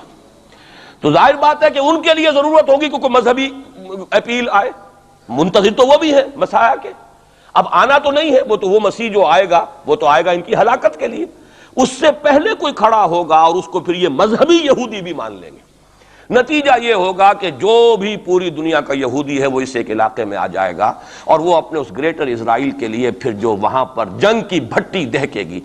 یہ کتاب الملاحم، اکثر جو حدیث کی کتابیں ان کے آخر میں آ کے کتاب الملاحم کا باب ہے علیحدہ علیحدہ، جس میں کہ اس دور کی خبروں کا جو ہے حضور نے پوری پیشن گوئیاں کی ہیں کہ یہ کچھ ہونا ہے۔ جہاں تک المسیح الدجال کا تعلق ہے اس کے بارے میں تو الفاظ یہ ہیں کہ کوئی نبی اللہ کا ایسا نہیں گزرا کہ جس نے مسیح الدجال کے فتنے سے خود پناہ طلب نہ کی ہو اللہ کی۔ خود حضور کی جو دعائیں ہیں معصورہ، اس میں ہے وَأَعُوذُ بِكَ مِن فِتْنَةِ الْمَسِيحِ الدَّجَّالِ، اے اللہ میں تیری پناہ طلب کرتا ہوں فتنت مسیح الدجال سے۔ وہ فتنہ اب سر پر آیا ہوا ہے، یہ چند سالوں کی بات ہے، اور اکثر و بیشتر کچھ اور حوالوں سے بھی، وہ نوسٹروڈیمس کے حوالے سے ہو یا کسی اور کے حوالے سے ہو، پیشین گوئیاں وغیرہ، دنیا میں اس وقت پوری اس فضا کے اندر جو مذہبی فضا ہے یورپ کی، وہ بھی بہت پریگننٹ ہے اس حوالے سے کہ یہ پیشین گوئیاں اور اس طرح کی خبریں اور اس طرح کی آمد۔ چنانچہ میں کئی مرتبہ کر چکا ہوں کہ آپ کو امریکہ میں بمپرز کے اوپر سٹیکرز ملتے ہیں، مسیح is coming, Jesus is coming, یہ عیسائیوں کا ہے، وہ بھی منتظر ہیں حضرت مسیح کی آمد کے، ہم بھی منتظر ہیں حضرت مسیح کی آمد کے، وہی مانا کہ حضرت مسیح نازل ہوں گے، حضور نے خبر دی ہے، اور آ کر مسلمان کے پیچھے نماز پڑھیں گے، وہ ایک امتی کی حیثیت سے آئیں گے، اب نبی کی حیثیت سے نہیں آئیں گے، بلکہ اپنی امت جو ہے یہود جنہوں نے کہ ان کو انکار کر دیا تھا قبول کرنے سے، ان کو سزا دینے آئیں گے، انہی کی ہلاکت اور بربادی کے لیے آئیں گے، جیسے کہ حضرت نوح کی نگاہوں کے سامنے ان کی قوم ہی نہیں ان کا بیٹا بھی غرق کیا گیا نگاہوں کے سامنے، جس طرح کہ حضرت ہود کی نگاہوں کے سامنے ان کی قوم جو ہے وہ برباد کی گئی۔ اسی طریقے سے اللہ کا یہ قانون رہا ہے کہ جس قوم کی طرف رسول بھیج دیا، اس قوم نے اگر رد کر دیا دعوت کو، اس قوم کو اسی رسول کے سامنے ہلاک کیا گیا، تاکہ نظر آ جائے کہ یہ تمہارے جو مجرم ہیں یہ کیفر کردار کو پہنچ گئے۔ یہ ہے معاملہ کہ جو یہودیوں کے ساتھ بعد میں پیش آنا ہے، اس کے بعد تو پھر وہ اسلام کے غلبے کا دور آ جائے گا، لیکن اس سے پہلے مسلمانوں پر شدید ترین عذاب کا دور آ رہا ہے، اور یہ خبریں جو ہیں یہ بھی احادیث میں۔ اسی لیے میں نے کہا تھا کہ موجودہ حالات اور امیڈیٹ فیوچر بہت ڈارک ہے، بہت گلومی ہے مسلمانوں کے لیے۔ البتہ مسلمانوں میں اور مسلمانوں میں ایک فرق ہے، یہ اس کو نوٹ، یہ میں ساری باتیں جو کہہ رہا ہوں محکمات قرآنی کی بنیاد پر کہہ رہا ہوں۔ میرا تو بہرحال جو بھی اب زندگی گزری ہے قرآن مجید کے پڑھنے پڑھانے میں گزری ہے، اسی پر سوچ بچار ہے، گفتگو میری ہے تو قرآن کے حوالے سے الحمدللہ، دعوت ہے تو قرآن کی ہے، تو میں جو کچھ کہہ رہا ہوں، لیکن اب ہر چیز کے لیے تفاصیل سے اور تفصیل کے ساتھ دلائل بیان کرنے کا یہ وقت نہیں ہے، مختلف مواقع پر میں اس کے لیے دلائل دیتا رہا ہوں۔ لیکن نوٹ کر لیجئے، میں نے اسی مسجد میں ایک دفعہ ہیومن جیوگرافی کا لفظ استعمال کیا تھا کہ یہ جو تاریخ انسانی ایک جغرافیہ بھی ہے، تقریباً 600 کروڑ دنیا میں اس وقت حضرت آدم کی نسل آباد ہے، ان میں سے 1/5 1 ارب سے زائد ہے، 120 کروڑ کے لگ بھگ ہیں مسلمان، ان سے دگنے ہیں عیسائی حضرت مسیح علیہ السلام کے نام لیوا، باقی جو ہے وہ پھر بقیہ ہیں، ہندو ہیں، بدھ ہیں، یہ ہیں وہ ہیں، لیکن یہ سمجھ لیجئے کہ یہ ہے ہمارا اس وقت ہیومن جیوگرافی کا ایک معاملہ۔ یہ جو 120 کروڑ کے قریب مسلمان ہے، کلمہ گو ہے، محمد کا امتی ہے صلی اللہ علیہ وسلم، اب اس کے دو حصے کر لیجئے۔ 20 کروڑ کے لگ بھگ ہے عرب، اور عرب سے مراد ہے جن کی اس وقت مادری زبان عربی ہے، جو عربی بولتے ہیں، عربی سمجھتے ہیں، عربی ان کی زبان۔ نسلاً سب کے سب عرب نہیں ہیں، ان میں بربر بھی ہے، شمالی افریقہ کے بربر ہیں نسلی طور پر، لیکن یہ کہ جب مسلمان وہاں غالب آ گئے ان کی زبان ہی ختم ہو گئی، تہذیب بھی ختم ہو گئی، وہ بالکل پورے عربائزڈ ہو گئے، یہاں تک کہ سوڈانی پورے عربائزڈ ہیں، ان کی عربی زبان ہے، عربی بولتے ہیں۔ تو یہ سب کے سب جو اس وقت میں عرب جو کہہ رہا ہوں وہ در حقیقت عرب جو کہ عربی بولنے والے عرب ہیں، اور دوسرے جو ہے نان عرب وہ تقریباً 100 کروڑ ہیں۔ اور اس میں بھی نوٹ کر لیجئے ان میں سے لگ بھگ 40 کروڑ سب کانٹیننٹ میں آباد ہے، سب کانٹیننٹ پاکستان، بھارت اور بنگلہ دیش، 40 کروڑ۔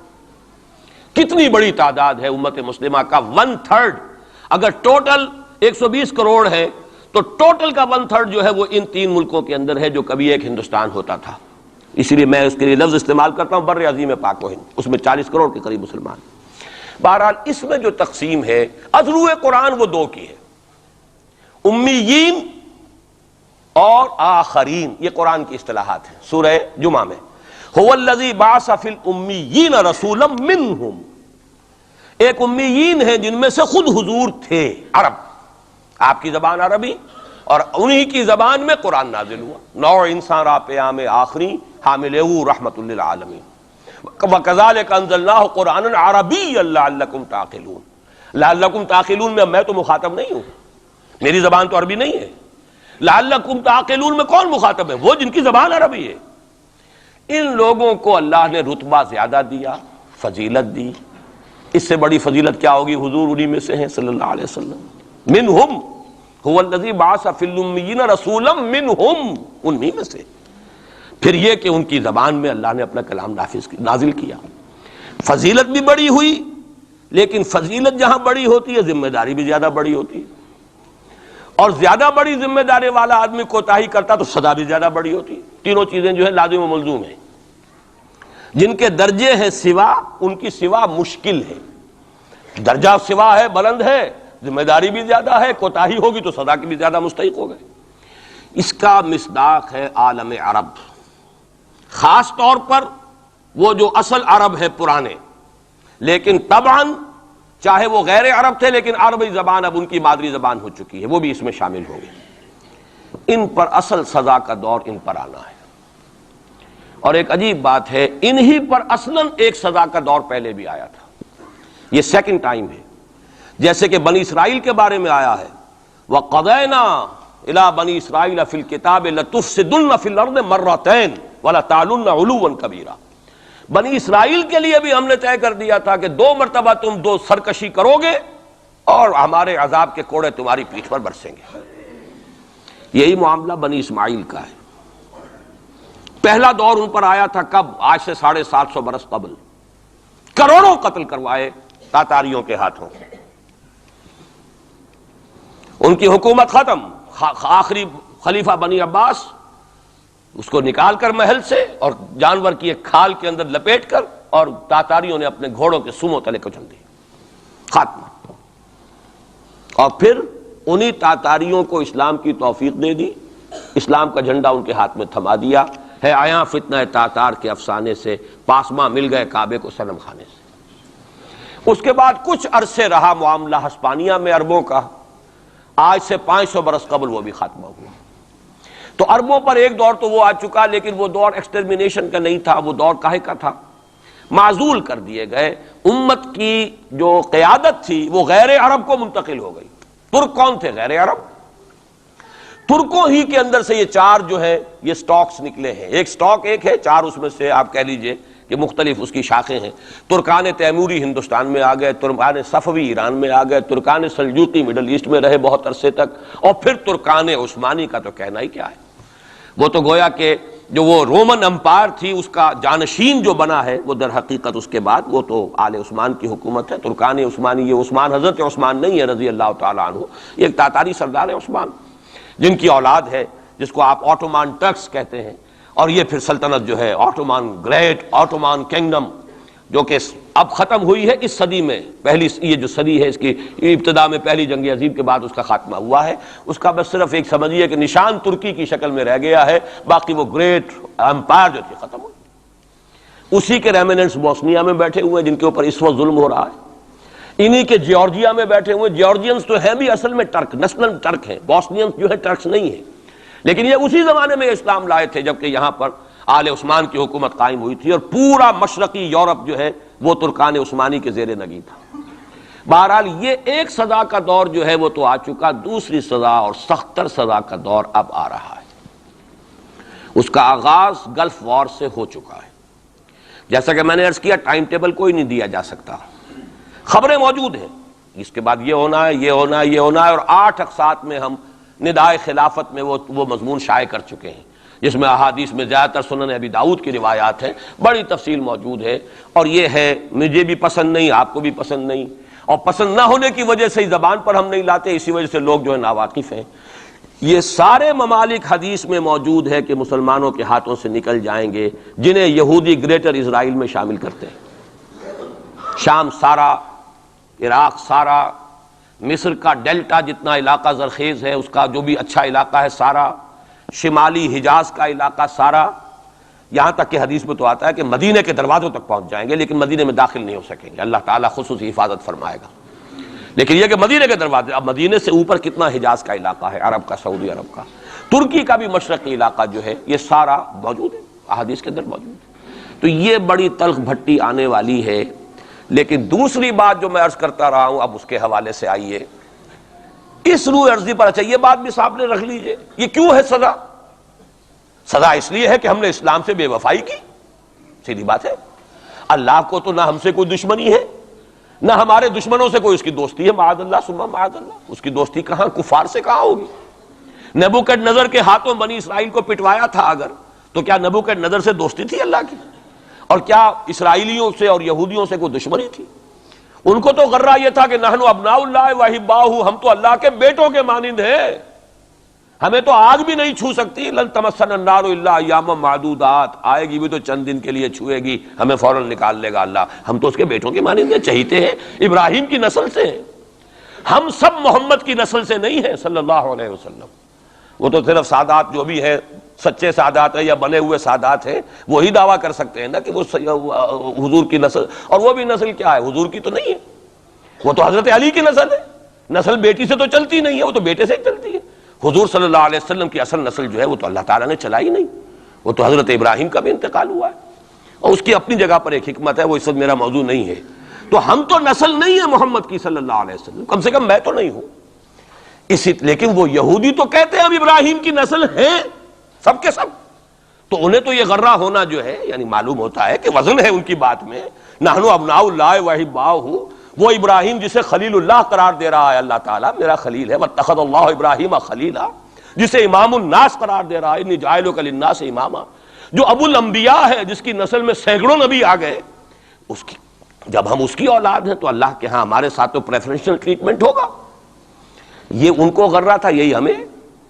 لیکن جان لیجئے جب انہیں پٹوایا، جب قرآن مجید نے کہا فَلِمَ يُعَذِّبُكُم بِذُنُوبِكُم، ایسا ہی تمہارا غرہ ہے، تم اللہ کے چہیتے ہو تو اللہ تمہیں کیوں سزائیں دیتا رہا ہے؟ نبوکدنضر سے کیوں پٹوایا، رومن سے کیوں پٹوایا، اس صدی میں جرمنوں سے کیوں پٹوایا، لاکھوں کی تعداد کے اندر؟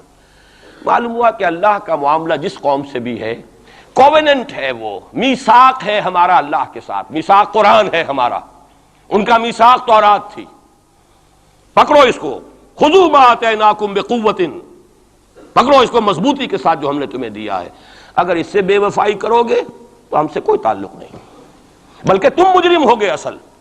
باقی لوگوں کے پاس تو کتاب ہے نہیں، شریعت ہے نہیں، دین ہے نہیں، ان کو تو پہنچانا تمہارے ذمہ تھا، تم تو ان کو کیا پہنچاتے، خود اس سے بے وفائی کر بیٹھے ہو، لہذا ساری دنیا کی گمراہی کی ذمہ داری بھی تمہارے کندھوں پر ہے۔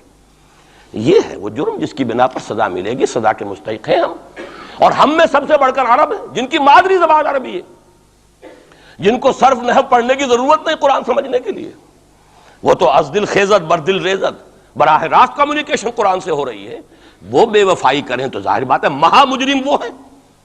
لیکن پھر غیر عرب مسلمانوں میں اس وقت روئے ارضی پر سب سے بڑی مجرم قوم 10 کروڑ مغربی پاکستانی. یہ میں ڈنکے کی چوٹ کہہ رہا ہوں اور بہت عرصے سے کہہ رہا ہوں، اس لیے کہ ہم وہ لوگ ہیں کہ جنہوں نے اسلام کے نام پر ملک بنایا. کوئی ملک دوسرا دنیا میں اس وقت اسلام کے نام پر نہیں بنا. ہم وہ لوگ ہیں پاکستان بنانے کے لیے لاکھوں جانیں مسلمانوں کی کلمہ گوؤں کی گئیں اور ہزاروں عصمتیں لوٹیں، اور نہ معلوم کتنی مسلمان لڑکیاں اور عورتیں جو ہے رہ گئیں پھر بھی ہمیشہ ہی سکھوں کے پاس، اور وہ آئی نہیں پاکستان اس اسلام کے نام پر. اور کیا کیا ہے ہم نے؟ 46 برس ہو گئے، اس کہاں اسلام ہوا؟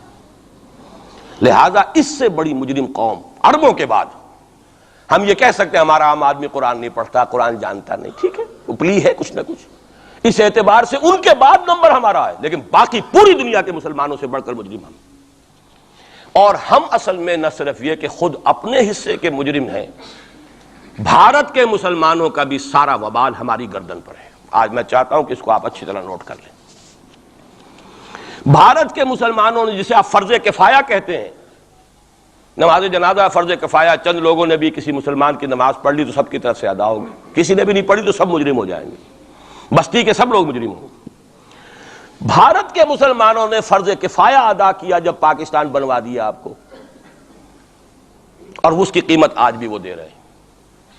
کھلے نعرے لگ رہے ہیں، مسلمان کے 2 استھان، پاکستان یا قبرستان، تیسرا کوئی جگہ نہیں. ڈنکے کی چوٹ کہا بابری مسجد کے بعد ایل کے اڈوانی نے، ہم ساری مسجدیں گرا دیں گے ہندوستان کے اندر، کوئی مسجد باقی نہیں چھوڑے. ڈنکے کی چوٹ، اعلانیہ، یہ سب کچھ ہو رہا. اور یہ نعرے تو نہ معلوم کب سے لگ رہے ہیں، اور نہ معلوم کب سے میں یہاں ان مسجدوں کے اندر بھی اور اپنی تقریروں میں وارن کرتا رہا ہوں کہ کیا وہاں ہو رہا ہے، لیکن ہمارے تو کان پر جوں نہیں ریگتی. ہمارے تو وہی دھندے ہیں، وہی کاروبار ہے، اپنا بزنس ہے، اس کے سارے مسئلے ہیں، اس کی اپنی بلڈنگیں ہیں، اپنی موٹریں ہیں، اپنے ٹیلی ویژن ہیں، اپنے کئی کورسز کے ڈنرز ہیں. اللہ خیر صلی اللہ، ہمیں بحث کیا اسلام سے؟ تو بتائیے ہم سے بڑا مجرم کون ہوگا؟ آج جو کچھ ہندوستانی مسلمان پر بیت رہی ہے اس کا جرم ہمارے کندھے پر ہے. یہ میں جذباتی انداز میں نہیں کہہ رہا، میں تو 2 اور 2 4 کی طرح ثابت کر سکتا ہوں. انہوں نے فرض کفایہ ادا کر دیا. اور اس وقت یاد کیجئے مولانا ابوالکلام آزاد، مولانا مدنی، جمعیت علماء ہند کے علماء اپنے تقدس اور اپنے تدین اور اپنے تقوی کے اعتبار سے انکویسچنیبل، کوئی شک و شبہ نہیں ہو سکتا ان کی نیت پر اور ان کے تقوی پر اور کردار پر.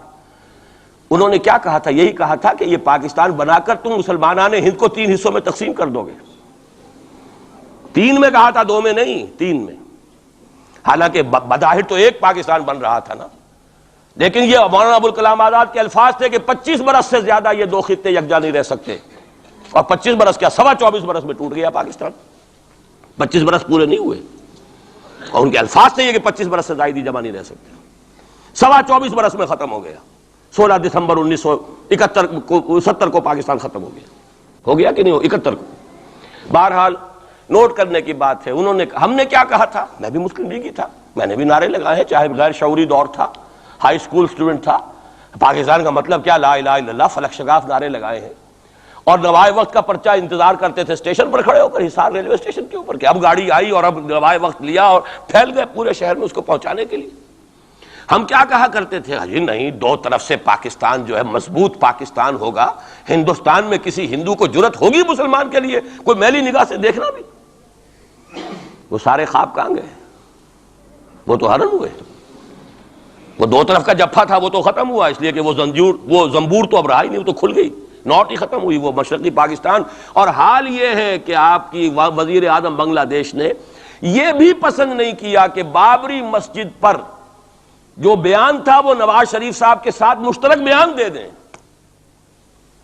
یہ اشتراک بھی دنیا کے سامنے نہ آ جائے کہ مشرقی پاکستان سابقہ اور اس وقت بنگلہ دیش کی وزیر اعظم اور مغربی پاکستان جو اب وٹ ریمینز آف پاکستان کے تحت صرف پاکستان ہے، اس کے وزراء اعظم نے مشترکہ بیان دے دیا. یہ بھی نہیں آنا چاہیے. یہ حال ہے ہمارا. حالانکہ بات اپنی جگہ پر کوئی ایسی نہیں تھی، کوئی سیاسی نہیں، ایک مذہبی معاملے کے اوپر اظہار رائے کرنا تھا. انہوں نے کہا نہیں، آپ کے ساتھ مشترک بیان میں نہیں دوں گی، نہیں دیا اس نے. تو وہ جو تھا 2 طرف سے جفا وہ تو سن 71 میں کھل گیا. جو ہمارا حال ہے وہ تو ہونا ہی تھا. یہ ملک بنا اسلام کے نام پر، اس کا استحکام ہو سکتا تھا تو صرف اسلام کی بنیاد پر ہو سکتا تھا. اسلام سے غداری کی، لہذا یہاں تو اب قومیتیں ہیں، یہاں تو اب ایتھنک اور ریجنل اور نہ معلوم کس کس قسم کی اور لنگوسٹک جو ہے نیشنلٹیز ہیں، نیشنلزمز ہیں، وہ جو ایک امت ایک وقت میں بن گئی تھی، ایک قوم مسلم قوم ہندو کے مقابلے کے لیے، وہ تو ختم ہوئی۔ اور حال کیا ہو گیا ہے، اس سے پہلے بھی کبھی کبھی ہندو مسلم فسادات ہوتے تھے، کیا سندھ سے مسلمان نہیں پہنچ جاتا تھا وہاں ریلیف کے لیے؟ کیا پنجاب سے اور سرحد سے مسلمان نہیں جاتے تھے؟ بہار نہیں گئے تھے؟ کیا کانپور کی مسجد شہید ہوئی تھی 1915 میں تو پوری ہندوستان سے مسلمان نہیں پہنچ گئے؟ آپ کیا کر رہے ہیں؟ مندر گرا دیے، یہاں بڑی بہادری کا کام کیا، مندر گرا دیے، شرم سے ڈوب مرنے کا مقام ہے۔ یہاں بھی گویا کہ ہم اپنے عمل سے اسلام کی مخالفت کر رہے ہیں۔ اسلام تو اجازت نہیں دیتا، آپ کسی اور کے جرم کی سزا کسی اور شخص کو نہیں دے سکتے۔ ہمارے پاس تو یہ سیکریٹ ٹرسٹ ہیں، یہ لوگ ذمہ وہ اپنے آپ کو منواتے نہیں، لیکن ہمارے تصور سے، اسلام کے تصور سے ذمہ ہیں۔ ان کی جان، مال، عزت، آبرو، ان کی عبادت گاہوں کی حفاظت کا ذمہ ہے ہمارا۔ ایک بڑی بہادری کی ہے، ذرا سوچئے تو صحیح کیا دنیا نے سوچا ہوگا، اور نتیجہ کیا نکلا؟ اگر کسی درجے میں بھی بابری مسجد کی شہادت پر کوئی دنیا میں کوئی رائے عامہ ہو سکتی تھی کوئی ہندوستان کے خلاف، ختم ہو گئی۔ جو انہوں نے کیا 10 گنا تم نے کر لیا۔ انہوں نے ایک مسجد گرائی ہے، تم نے اتنے 100 کہتے ہیں، پتہ نہیں، مجھے تو معلوم نہیں 100 گرائے کتنے گرائے ہیں، بہرحال جتنے مندر تھے تم نے گرا دیے۔ فرق کیا ہے؟ ایک کردار ہے تمہارا، ایک ہی تمہارا اخلاق ہے، ایک ہی تمہارا معیار ہے، کوئی فرق ہی نہیں۔ بلکہ وہاں تو کم سے کم یہ تو رہا ہے، دنیا کی آنکھوں میں دھول ڈالنے کے لیے کم سے کم یہ کہ فورن منسٹری جو ہے اس نے ریزائن کیا، ہم نے مان لیا جی ہم نہیں کر سکے، ہم مجبور ہیں، حالانکہ سب ان کی اجازت سے ہوا ہے، بلکہ ان کی ملی بھگت سے ہوا ہے۔ لیکن یہ کہ کلیان سنگھ نے فوراً استعفیٰ دے دیا، منسٹری ختم۔ پھر وہ بھارت کی مرکزی حکومت نے اور بھی پارٹیز کو بھی بین کر دیا، اور اس کے بعد یہ ہے کہ انہوں نے حکومتیں بھی 3 اور صوبوں کی توڑ دی۔ وہ تو سرخرو ہو گئے پوری دنیا کی جو رائے عامہ ہے، ہم اس کے سوا کیا کر سکتے ہیں؟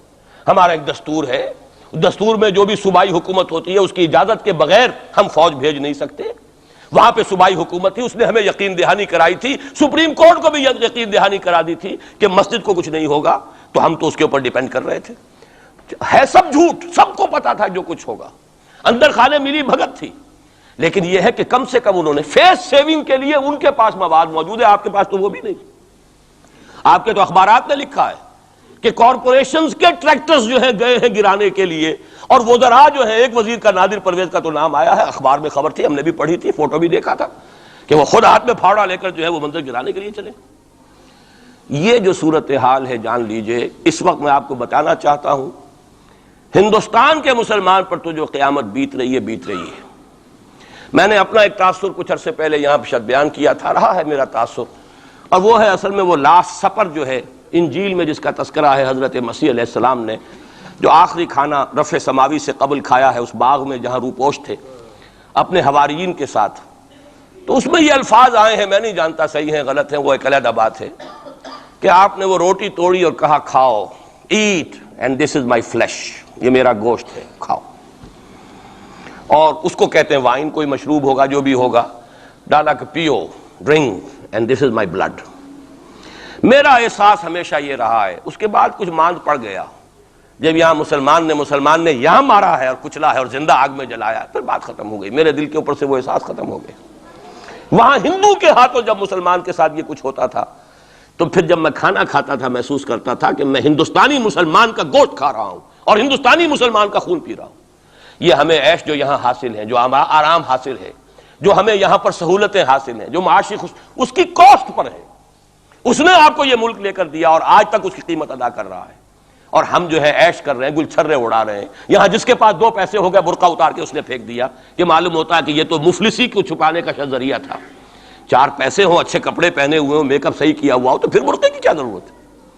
اور میں نے شاید سنا ہے آپ کو، مجھ سے تو چند لڑکیوں نے یہ الفاظ کہے باقاعدہ۔ میں جب پریکٹس کرتا تھا لاہور میں کرشن نگر میں، تو ایک گھرانے کی، اور مجھے معلوم ہوا کہ ان کے والد انتہائی نیک تہجد گزار، کئی لڑکیاں تھیں بہنیں، ایک ہی تقریباً عمر 200 سے 1.5 سال کی، کبھی وہ آتی تھی کلینک میں میرے تو برقعے سمیت، کبھی آ رہے ہیں تو بغیر برقعے کے۔ تو میں نے پوچھا یہ کیا تماشا ہے آپ لوگوں کا، کبھی بغیر برقعے کے کبھی برقعے سمیت۔ صاف جواب دیا، میں ان کے الفاظ کوٹ اینڈ کوٹ میں ان کے الفاظ کوٹ کر رہا ہوں، ڈاکٹر صاحب جب ہمیں کوئی میک اپ کرنے کا، کپڑے بدلنے کا موقع نہیں ملتا تو ہم برقع پہن لیتے ہیں، اور جب ہمیں موقع ملتا پھر ہم برقع کائے کو پہن۔ تو گویا کہ اس کو چھپانے کا ذریعہ برقع ہے کہ کپڑے میلے ہیں، میک اپ نہیں کیا تو لہذا برقع پہن لیا جائے۔ یہ ہے حال پاکستان میں اسلام کا جو ہم نے بنایا ہے۔ تو میں جو کچھ دیکھ رہا ہوں وہ یہ ہے کہ ہندوستان میں تو قیامت، اب وہاں جو آفیشیل فگرز ہیں 1000 1200 کتنے ہیں، لیکن کم سے کم 10,000 آدمی، اور اب یہ چین ہے فسادات کی۔ کل کے اخبار میں احمد آباد کی تھی، کبھی کہیں ہے کبھی کہیں ہے، اور واقعہ یہ ہے کہ تبصرے یہ ہو رہے ہیں کہ ہندو فنڈامنٹلزم از آن دی رائز۔ یہ جو کچھ ہوا ہے، جتنا بھی اس کے اندر ان کو گرایا گیا ہے، ان کی حکومتیں گرائی گئی ہیں، اس سے انہیں تقویت حاصل ہو رہی ہے۔ They are getting stronger and stronger. Congress کے لیے اب اپنی جو ہے جان بچانی مشکل ہے، اور اس وقت سب سے بڑا ان کے لیے جو ہو گیا وہ یہ ہے کہ وہ کمیونسٹوں کی سپورٹ کے بغیر چل نہیں سکتے، اور کمیونسٹ جو ہے وہ ان کی جو اس وقت وہ امریکہ کے زیر اثر جو اپنی اکنامک پالیسیز چینج کر رہے ہیں اس کا ساتھ دینے کو تیار نہیں۔ تو یہ ڈائلیما ہے، جبکہ ادھر جو ہے وہ بالکل جو ہندو ذہن ہے وہاں کا ریوائولسٹ ذہن وہ پوری طریقے سے قائم۔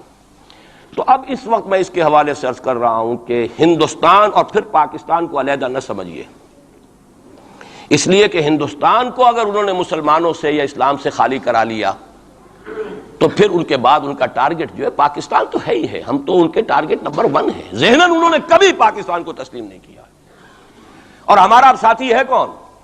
اللہ پر تو نہ یقین نہ اس سے ہمارا تعلق، جو معاملہ نہ دارت سخن آشنا نہ باشد۔ اللہ سے تعلق کیا ہے ہمارا؟ اللہ سے کون سی دوستی ہے؟ اللہ کیوں ساتھ دے ہمارا؟ ہم تو مجرم ہیں نمبر 1 اس کے، اور باقی دنیا میں جن پر سہارا تھا، جن پہ تکیہ تھا، وہی پتے ہوا دینے لگے۔ وہ تو بالکل امریکہ کی پالیسی معلوم ہوتی ہے کہ ہمیں تو ہاتھ پاؤں باندھ کر جیسے ہندو کے سامنے ڈال دیا جائے۔ کبھی وہ ٹیررسٹ اسٹیٹ قرار دینے کی دھمکی آ جاتی ہے، فیلرز کی شکل میں آ جاتی ہے۔ یہ فیلرز دیے جاتے ہیں اس لیے تاکہ بات پہنچ جائے۔ اگر صرف بات اس طریقے سے انڈائریکٹلی پہنچنے سے مطلوبہ مقصد حاصل ہو جائے تو خام خواہ براہ راست کہنے کی ضرورت کیا ہے؟ وہ مطلب تو حاصل ہو۔ سب نے سجدہ سہو کیا ہوا ہے، ہمارے ہاں ہر ادارہ سجدہ سہو کر چکا امریکہ کے سامنے، ٹوٹل سرنڈر۔ اور یہ بات جو قاضی حسین احمد صاحب کہہ رہے ہیں 100% درست کہہ رہے ہیں، 100% درست کہہ رہے ہیں۔ ٹوٹل سرنڈر، چاہے وہ بے نظیر ہو، چاہے وہ نواز شریف ہو، اور چاہے وہ کوئی اور ادارہ ہو آپ کا جو یہاں پہ قوت کا اصل سرچشمہ ہے اور منبع ہے، سب کے سب 100% جو ہے اس کے سامنے سجدہ کر چکے ہیں۔ یہی وجہ ہے کہ وہ بے نظیر کا ساتھ نہیں دے رہے۔ بے نظیر کا ساتھ کائے کو دے؟ اگر نواز شریف ان سے بڑھ کر، ہم بھی ہیں دربار کے، اگر یہ کہنے کے لیے وہ ان سے بڑھ کر تیار ہو تو اسے کیا ضرورت پڑی ہے؟ اس کی کون سی کوئی رشتہ داری ہے بے نظیر کے ساتھ یا کسی اور کے ساتھ؟ ہاں، اگر نواز شریف کہیں کسی جگہ پر بھی کوئی اپنے پاؤں کو گھسیٹتا، ڈریگ کرتا ہے اپنے فیٹ کو، کہیں کوئی رکاوٹ ڈالتا، پھر ٹھیک ہے، پھر اس کو آلٹرنیٹ لانے کے لیے تو کوئی ہے نہ کوئی سوال۔ لیکن جب وہ ان سے بڑھ کر نیاز مند ہوں، ان سے زیادہ بڑھ کر سجدہ کرنے کو تیار ہوں، ان سے بڑھ کر کہیں ہم شریعت کورٹ ہی کو اٹھا کے پھینک دیں گے اگر سود کا معاملہ جو ہے شریعت کورٹ کے حوالے سے ہمارے لیے مصیبت بنا، سود تو دیں گے، چلے گا، لائیے، خدا کے لیے لائیے، پیسہ لے کے آئیے، ہمارے ملک میں آئیے، پیسہ لگائیے۔ اور یہ سود وود کا یہ کوئی مولوی لوگ ہیں پاگل جو کہتے ہیں کہ یہ کوئی حرام ہے، اور کوئی پاگل ہمارے شاید وہ کورٹ والے بیٹھے ہوئے تھے جنہوں نے اسے کہہ دیا کہ بینک انٹرسٹ بھی جو ہے ربا ہے۔ باقی آپ ہم سے کوئی ڈر نہ رکھیے، میرے اسلام کو اب قصہ ماضی سمجھو، ہنس کے وہ مس بولی کہ پھر مجھ کو بھی راضی سمجھو۔ سیدھی بات ہے، جھگڑا تو اسلام سے تمہارے سے تو نہیں، نہ بے نظیر سے جھگڑا ہے اور نہ نواز شریف سے جھگڑا ہے، جھگڑا اسلام سے۔ اس حوالے سے بہت برا وقت آ رہا ہے، اور اس میں ایک پہلو میں اور چاہتا ہوں کہ آپ حضرات کے سامنے بیان کر دوں۔ پوری دنیا میں تو فنڈامنٹلسٹ مشہور ہو گیا مسلمان، پوری دنیا کا ذرائع ابلاغ لگے ہوئے ہیں۔ اصل فنڈامنٹلزم جو ہے، بلکہ 2 باتیں عرض کر دوں، ریشزم پوری دنیا میں بدنام، گالی، اور اصل ریشسٹ ملک اسرائیل، اسے کوئی کچھ نہیں کہتا، اس لیے کہ وہ مذہبی ریاست نہیں ہے، وہ تو بلکہ یہودیت ہے ہی نسلی مذہب۔ ساؤتھ افریقہ کیا ہوگا کوئی نسل پرست قوم یا نسل پرست ملک؟ وہ تو کچھ بھی نہیں تھا۔ اصل جو نسل پرست ہیں وہ تو یہودی ہیں، انہیں کوئی کچھ نہیں کہہ رہا۔ ریشسٹ وہ فنڈامنٹلزم اصل جو چلا ہے وہ ہندوستان میں چلا ہے، بدنام پوری دنیا میں مسلمان ہو گیا۔ لیکن اب اس کا میں بلیم نہ امریکہ کو دے سکتا ہوں نہ کسی اور کو، یہ تو اے باد سبا ہم آوردہ توستی، ہمارا اپنا کیا دھرا ہے۔ میں آپ کو ایک حوالے سے بتا دینا چاہتا ہوں، ہمارے ہاں علامہ مشرقی اٹھے، چپ راس چپ، چپ راس چپ، اور بیل چاپ پورے ہندوستان کو دہلا دیا، دہل گئی زمین ہندوستان کی، راس کماری سے لے کے درہ خیبر تک، اور بڑے بڑے نوٹیبلز۔ یہ تحریک اتنی عظیم تھی، اتنی آرگنائز تھی، آپ کو معلوم ہے یہ تالپور برادران جو ہے دونوں بھائی جو تھے یہ خاکسار تھے، بڑے بڑے لوگ سندھ میں، فرنٹیئر میں، پنجاب میں، ہر جگہ پر، اور ایسی زبردست آرگنائزیشن بالکل ملٹری والی، ان کے سارے قواعد ملٹری کے. لیکن ہوا کیا؟ آر ایس ایس 1925 میں قائم ہوئی ہے، اسی کے رد عمل میں. ہندو سویا ہوا تھا، انہوں نے دیکھا یہ مسئلہ اٹھ گیا ہے، اتنا زبردست اٹھ گیا ہے، زور شور کے ساتھ اٹھ گیا ہے، اس کی چپراس جو ہے وہ زمین جو ہے لرز رہی ہے، اس سے تو اٹھنا پڑے گا نا. لہذا باقاعدہ جو آر ایس ایس 1925 میں قائم ہوئی ہے اسی کے رد عمل میں، اور اس مقصد کے ساتھ، ڈکلیئرڈ مقصد، ہندوؤں کو متحد کیا جائے تاکہ وہ بھرپور طریقے سے مسلمانوں کا مقابلہ کر سکیں. ہندو واد آن دی ڈیفینسو. لیکن 1925 سے لے کر آج تک کتنے سال ہو گئے؟ 67 برس تک ایک جماعت کا حوصلہ دیکھیے، اس کا ظرف دیکھیے، آج تک سیاست میں حصہ نہیں لیا، پاور پالیٹکس سے کوئی تعلق نہیں. 67 لانگ ایئرس. اتنی فالوئنگ ہے کہ ویسٹ میں تو اتنی موٹی موٹی کتابیں چھپی ہیں، شکاگو یونیورسٹی سے اتنی موٹی کتاب تھی، برادرہڈ ان سیفرن، آر ایس ایس کے اوپر ڈاکومنٹ. 25 لاکھ ان کا اس وقت کارڈر موجود ہے جو کہ ان کا ٹرینڈ ہے والنٹیئر. لیکن وہ جماعت الیکشن میں نہیں آئی. کچھ اپنے اثر تحت کچھ اور لوگوں کو لڑو، اور آپ نے نام بھی نہیں سنا ہوگا، اس کے 3 امیر یا گرو جو ہیں گزر چکے ہیں، تیسرا ہے اس وقت. پہلا ڈاکٹر بالی رام ہیجواڑ، کسی نے نام سنا آج تک؟ کوئی پرسنل پبلسٹی کی کوشش کی اس نے؟ کام کیا. دوسرا مہادیو گولوالکر گرو جی، کسی نے نام بھی نہیں سنا ہو. اس وقت کون ہیں؟ بالا صاحب دیورس. یہ 3 ان کی عمارتیں کہہ لیں یا جو بھی کہہ لیں، خلافتیں ہیں جو آئی ہیں، اور ایسا منظم نظام ہے، لیکن کہیں سیاست میں حصہ نہیں. ہمارا فنڈامنٹلسٹ سیاست کے میدان میں آ کے زیرو ہو چکا. پہلے تو علامہ مشرقی اٹھے تھے، وہ تو ویسے ہی ایک جوش کے اندر آ کر ایک خاص جذباتی کیفیت میں اپنی موومنٹ کو کال آف کر کے بیٹھ گئے. 10 لاکھ آدمی، غالباً 10 لاکھ کی فگر تھی، 10 لاکھ یا 1 لاکھ جتنے بھی تھے، میں فگر کے بارے میں نہیں کہہ سکتا، دلی میں جمع نہیں ہوں گے تو میں پارٹی کو ڈسبینڈ کر دوں گا. وہ چند افراد کی کمی رہ گئی تھی اس فگر سے، تو اسی غصے میں آ کر پارٹی ڈسبینڈ، ختم. اب وہ خاکسار ہمارے ہاں تو رہ گئے ہیں، کبھی کسی خاص سیریمنی کے موقع پر کچھ سلامی دینے کے لیے چپراس کرتے آ جاتے ہیں بیچارے، وہ ان کے تو کوئی نام و نشان بس اس معنی میں ہے کہیں. اللہ اللہ خیر سے. اصل فنڈامنٹلسٹ آرگنائزیشن جماعت اسلامی ابھری، لیکن اس نے پاکستان میں آتی پاور پالیٹکس کے اس کے اندر اپنے آپ کو دفن کر کے زیرو کر دیا. وہاں یہ معاملہ چل رہا ہے. یہ ہے اصل میں جو فرق آپ کو سمجھنا چاہیے. یہ 1925 یہ جو دوسری جماعتیں ہیں، وی ایچ پی ہے، وشوا ہندو پریشد، یہ اس کی ایک ذیلی تنظیم ہے، جیسے جماعت اسلامی کی ذیلی تنظیمیں ہیں اسی طرح کی ذیلی تنظیم ہے. آر ایس ایس خود کبھی نہیں آئی پالیٹکس میں، اور 2 مرتبہ تاریخ میں اس کو بین کیا جا چکا ہے ہندوستان میں. چونکہ آر ایس ایس کا آدمی تھا جس نے گاندھی کو ایسیسینیٹ کیا تھا 1948 میں، دی پارٹی واز بینڈ. اس کے بعد جب اندرا گاندھی کا دور آیا ہے وہ ایمرجنسی کا، اس میں بھی پارٹیز اس نے بین کی تھی، آر ایس ایس بھی بین ہوئی ہے، لیکن ہر مرتبہ پہلے سے زیادہ ابھر کر آئی ہے وہ. اور آج یہ سب کے سب وی ایچ پی والے، بی جے پی والے، یہ سب در حقیقت آر ایس ایس کے آدمی، اور یہ ان کا ڈکلیئرڈ ایم اب بن چکا ہے. اور حالات جو ہیں ہم اس سزا کے بالکل مستحق ہو چکے ہیں. اسیاں سے کبھی ہم نے کنارہ نہ کیا، لیکن تیری رحمت نے گوارا نہ کیا. یہ تو ہو سکتا ہے اب بھی ہم اسی اللہ کی رحمت پر تو ادھار کھا سکتے ہیں، لیکن واقعہ یہ ہے کہ ہم اس سزا کے بالکل مجرم ہو چکے ہیں اور مستحق بن چکے ہیں. اور نظر یہ آ رہا ہے کہ اب حالات ہمارے لیے زیادہ سے زیادہ پیچیدہ سے پیچیدہ، مشکل سے مشکل، اور زیادہ سے زیادہ جو ہے گمبھیر ہوتے چلے جا رہے ہیں. بھارت میں ہندو فنڈامنٹلزم بڑی تیزی کے ساتھ ایک طوفانی شکل کے اندر آیا ہے، اور بھارت میں تو مسلمان تنظیم کوئی ہے ہی نہیں. آپ کے شاید علم میں آیا 2 جماعتیں بین کر دی، جماعت اسلامی بین. ارے جماعت اسلامی بھارت کی جو اصل جماعت ہے وہ تو ایک علمی کام کرنے والی، دعوتی کام کرنے والی، قرآن مجید کے تراجم شائع کی، سیاست میں تو ہے ہی نہیں ہوا.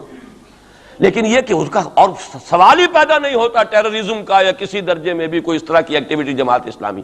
لیکن وہ ہے نا کہ وہ ترازو کا ایک پلڑا اگر ادھر 3 کو بین کیا تو ادھر بھی 2 تو ہوں کم سے کم، وہ جماعت اسلامی بھی بین ہوگی. ہاں کشمیر میں جماعت اسلامی کا ایک رول ہے، لیکن کشمیر کی جماعت اسلامی علیحدہ جماعت اسلامی ہے، وہ ہندوستان کی جماعت اسلامی سے اس کا تعلق نہیں ہے۔ جیسے پاکستان کی جماعت اسلامی، مشرقی پاکستان یا بنگلہ دیش کی جماعت اسلامی، ہندوستان کی جماعت اسلامی اور کشمیر کی یہ چار علیحدہ ہیں بالکل، ان کا آپس میں تنظیمی رابطہ کوئی نہیں۔ کشمیر کی جماعت اسلامی یقیناً ہے، اور یہ سمجھتا ہوں میں، اور یہ صحیح بات ہے، بعض تبصرہ نگاروں نے لکھی بھی ہے کہ اصل میں اس وار سے انہوں نے کشمیر کے مسئلے میں جب یہ بین کیا ہے وہاں کی 3 ہندو جماعتوں کو، تو اس کے ساتھ ہی 2 مسلمانوں کو ایک لپیٹ میں لے کر پارٹیز کو، تو کشمیر میں جو جماعت اسلامی چونکہ ابھی تک وہ بینڈ نہیں تھی، اور جماعت اسلامی کا آرگنائزیشنل جو ہے بیکنگ مل رہی تھی حزب المجاہدین کو، جو وہاں پر جو بھی اس وقت جو جد و جہد کر رہی ہے، لہذا اس کو کمزور کرنے کے لیے کیا ہے۔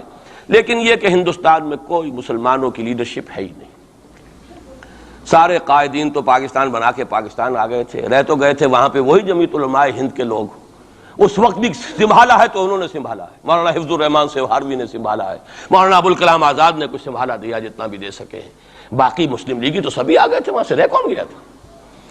لے دے کر مدراس میں کوئی 1-2 اور کیرالہ کے اندر، کیرالہ میں البتہ یہ کہ راشٹریہ سیوک سنگھ کے مقابلے میں مسلم سیوک سنگھ قائم کیا گیا، اور وہ کام بہت اچھا کر رہے تھے، لیکن یہ کہ ان کو بھی بین کر دیا گیا، انہوں نے خود بھی اپنے آپ کو ڈیزالو کر لیا۔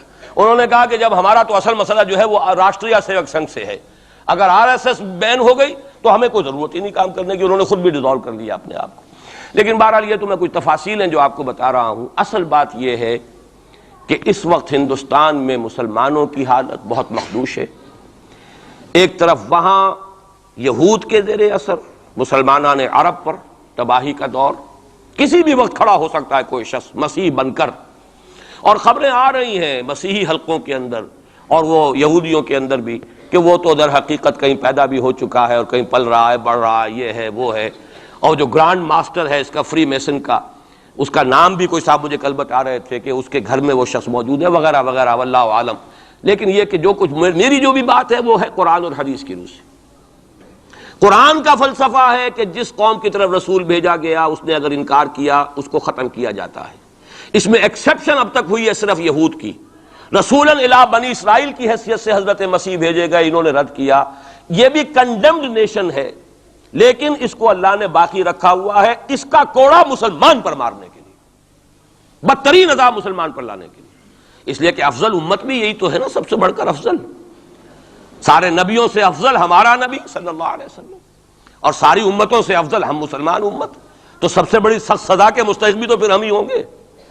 یہ مولانا اصلاحی صاحب کا جملہ میں نے پہلے بھی کبھی سنایا ہے کہ وہ کہا کرتے ہیں ان کے خاص علاقے میں اعظم گڑھ میں کہ جب کسی کو سزا دینی ہوتی تھی تو چمار کے ہاتھوں جوتا لگواتے تھے اسے، تاکہ وہ اگر راجپوت کو راجپوت ہی جوتا مارے گا تو اس میں اتنا اس کو درد نہیں ہوگا جتنا کسی راجپوت کو چمار جو ہے اس کے ہاتھ سے جوتا لگوایا جائے۔ تو یہ یہودیوں کے ہاتھوں مسلمانوں کو پٹوانا در حقیقت یہ عذاب در عذاب ہے۔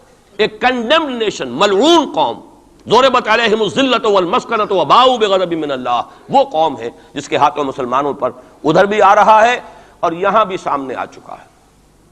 لیکن ابھی وقت ہے، اور اس کے لیے میں لایا ہوں آپ کے لیے تحفے کے طور پر سورہ یونس کی ایک آیت۔ وہاں فرمایا گیا ہے فلولا كانت قرية آمنت فنفعها إيمانها إلا قوم يونس لما آمنوا كشفنا عنهم عذاب الخزي في الحياة الدنيا ومتعناهم إلى حين۔ رسولوں کی تاریخ میں ایک استثناء ہے، میں چند منٹ اضافی لے رہا ہوں، آپ لوگ بھی حاضر ہیں ابھی اور میرا خیال ہے کہ دلچسپی آپ کی کم نہیں ہو رہی ہے، آیا بھی 4 مہینے بعد ہوں اس لیے وقت کا بھی زیادہ حق ہے میرا۔ ایک استثناء تو میں نے کہا یہودی، انہوں نے اپنے رسول کو اپنے اعتبار سے سولی پر چڑھایا لیکن ابھی تک بچے ہوئے ہیں، لیکن ان کی تو ہونی ہے وہ سزا جو آنی ہے حضرت مسیحی کے ہاتھوں آنی ہے۔ جب وہ دجال آئے گا، دجال کے ہاتھوں مسلمانوں کی خوب پٹائی ہو چکے گی، عرب مسلمانوں کی، پھر ان کو کیفر کردار تک پہنچانے کے لیے حضرت مسیح آئیں گے۔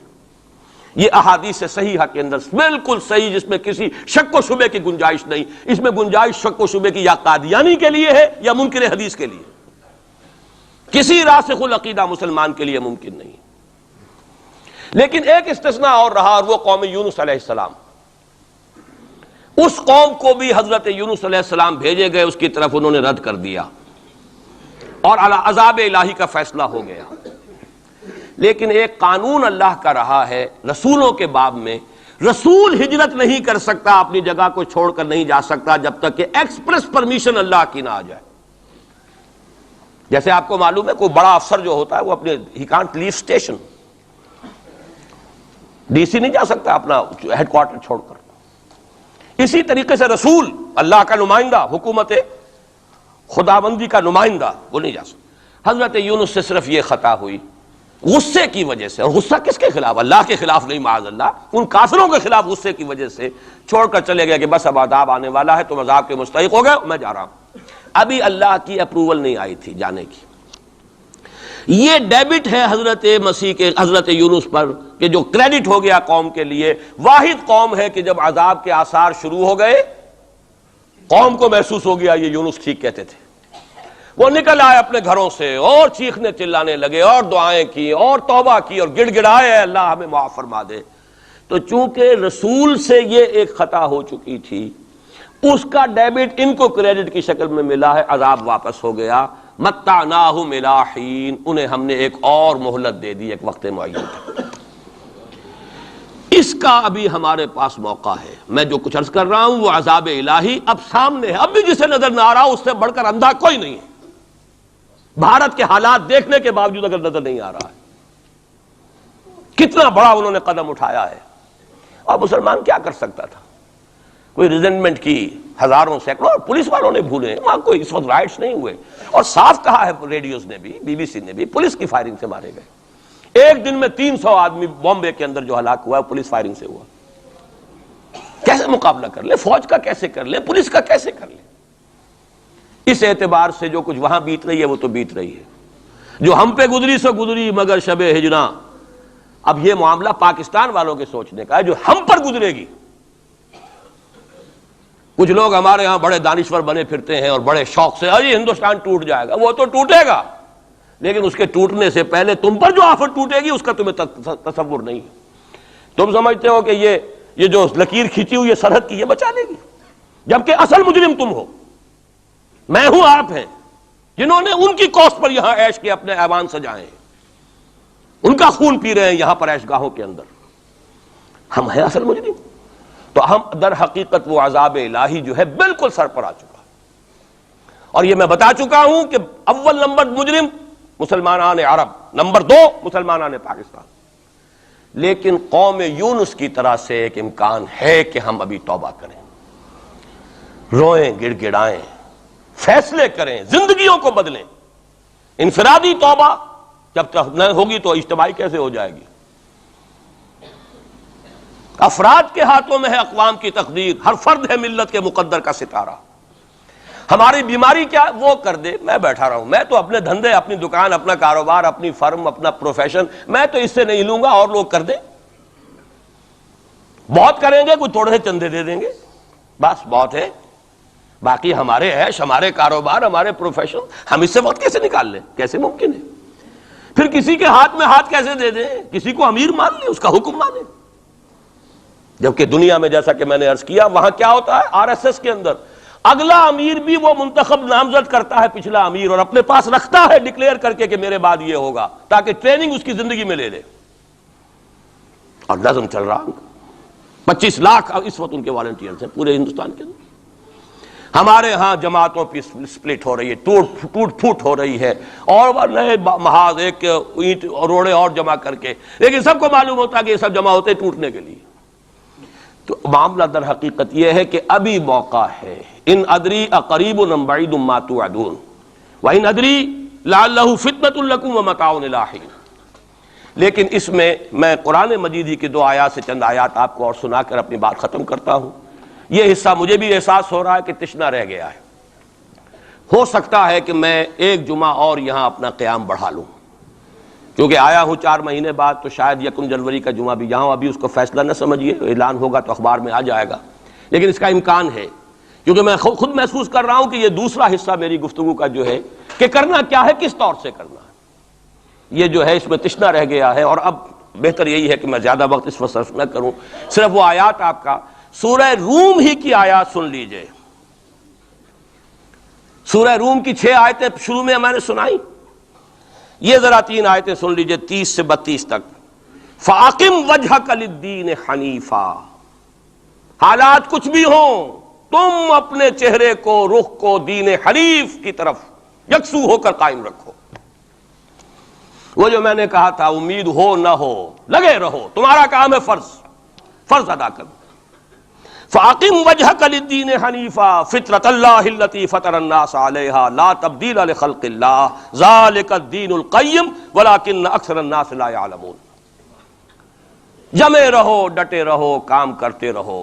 اللہ کا شکر ادا کرتے ہوئے کہہ رہا ہوں، میری اپنی زندگی میں نہ معلوم کتنے الٹ پھیر آئے ہیں، انقلابات آئے ہیں، فلاں کی پارٹی آ گئی، فلاں کی پارٹی آ گئی، فلاں آ رہا ہے، آج تک اس کام کے سوا میں نے کسی کام میں حصہ نہیں لیا۔ ایوب خان کا دور تھا، پھر اس کے بعد بھٹو صاحب کا دور آیا، پھر اور دور آئے، پھر ضیاء الحق صاحب کا تو مجرم ہوں 2 مہینے شورا میں چلا گیا تھا، دھوکہ کھا گیا تھا۔ واقعہ یہ ہے کہ اس کے سوا میری اس پوری زندگی کے اندر جو ہے سوائے اس ایک کام کے 2 کام ہیں، قرآن کی طرف بلاؤ اور لوگوں کو جمع کرو، ایک منظم جماعت بناؤ، 2 کام ہیں۔ دعوت قرآن کے ذریعے، تطہیر ذہنوں کی قرآن کے ذریعے، تطہیر فکر کی قرآن کے ذریعے، تصحیح عقائد کی قرآن کے ذریعے، تزکیہ نفس قرآن کے ذریعے، اور پھر جو ان مرحلوں سے گزرے جمع کرو، انہیں مرتب کرو، ایک جماعت بناؤ، قوت بناؤ، سم و طاعت والی جماعت بناؤ۔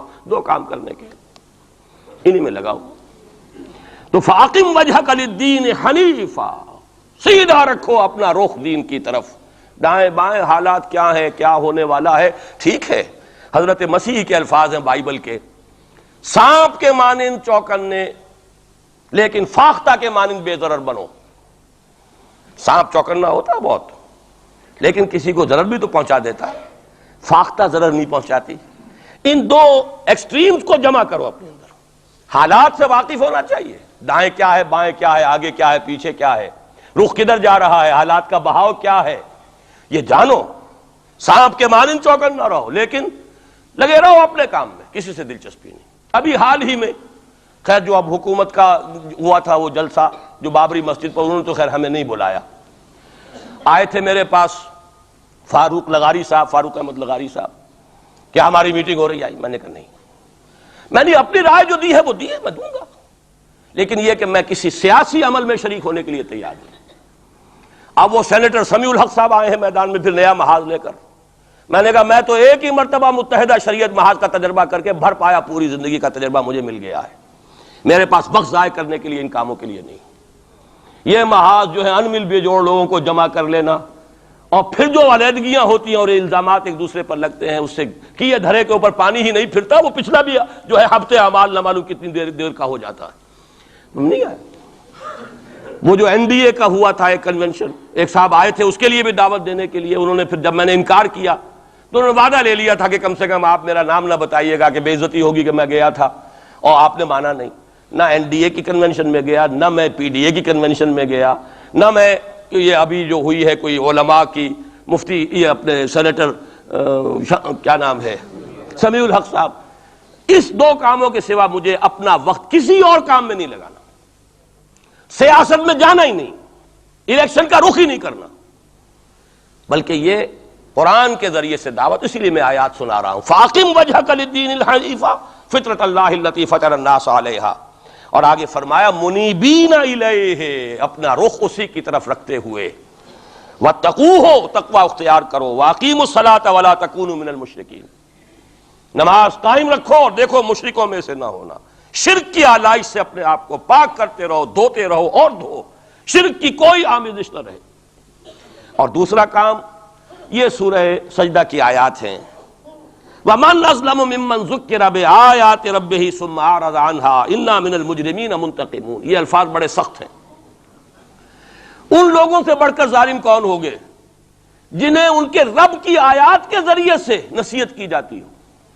میں نے جو نصیحت کی ہے اللہ کی کتاب کے حوالے سے کی ہے، جو دعوت ہے میری قرآن کے ذریعے سے، میں نے کوئی کہانیاں، اپنے فلسفے، اپنے کوئی نظریے نہیں تراشے ہیں، قرآن کی دعوت، تعلیم و تعلم قرآن۔ جس قوم نے اس دعوت کو رد کیا ہو، وَمَنْ أَظْلَمُ مِمَّنْ ذُكِّرَ بِآيَاتِ رَبِّهِ ثُمَّ أَعْرَضَ عَنْهَا انا من المجرمین منتقمون، ایسے مجرموں سے تو میں انتقام لے کر رہوں گا۔ اللہ بچائے، اپنے دامن رحمت میں لے لے، ہمیں کوئی مہلت دے توبہ کرنے کی اور اصلاح کرنے کی۔ وَلَقَدْ آتَيْنَا مُوسَى الْكِتَابَ فَلَا تَكُنْ فِي مِرْيَةٍ مِّن لِقَائِهِ، اور ہم نے موسیٰ کو بھی کتاب دی تھی۔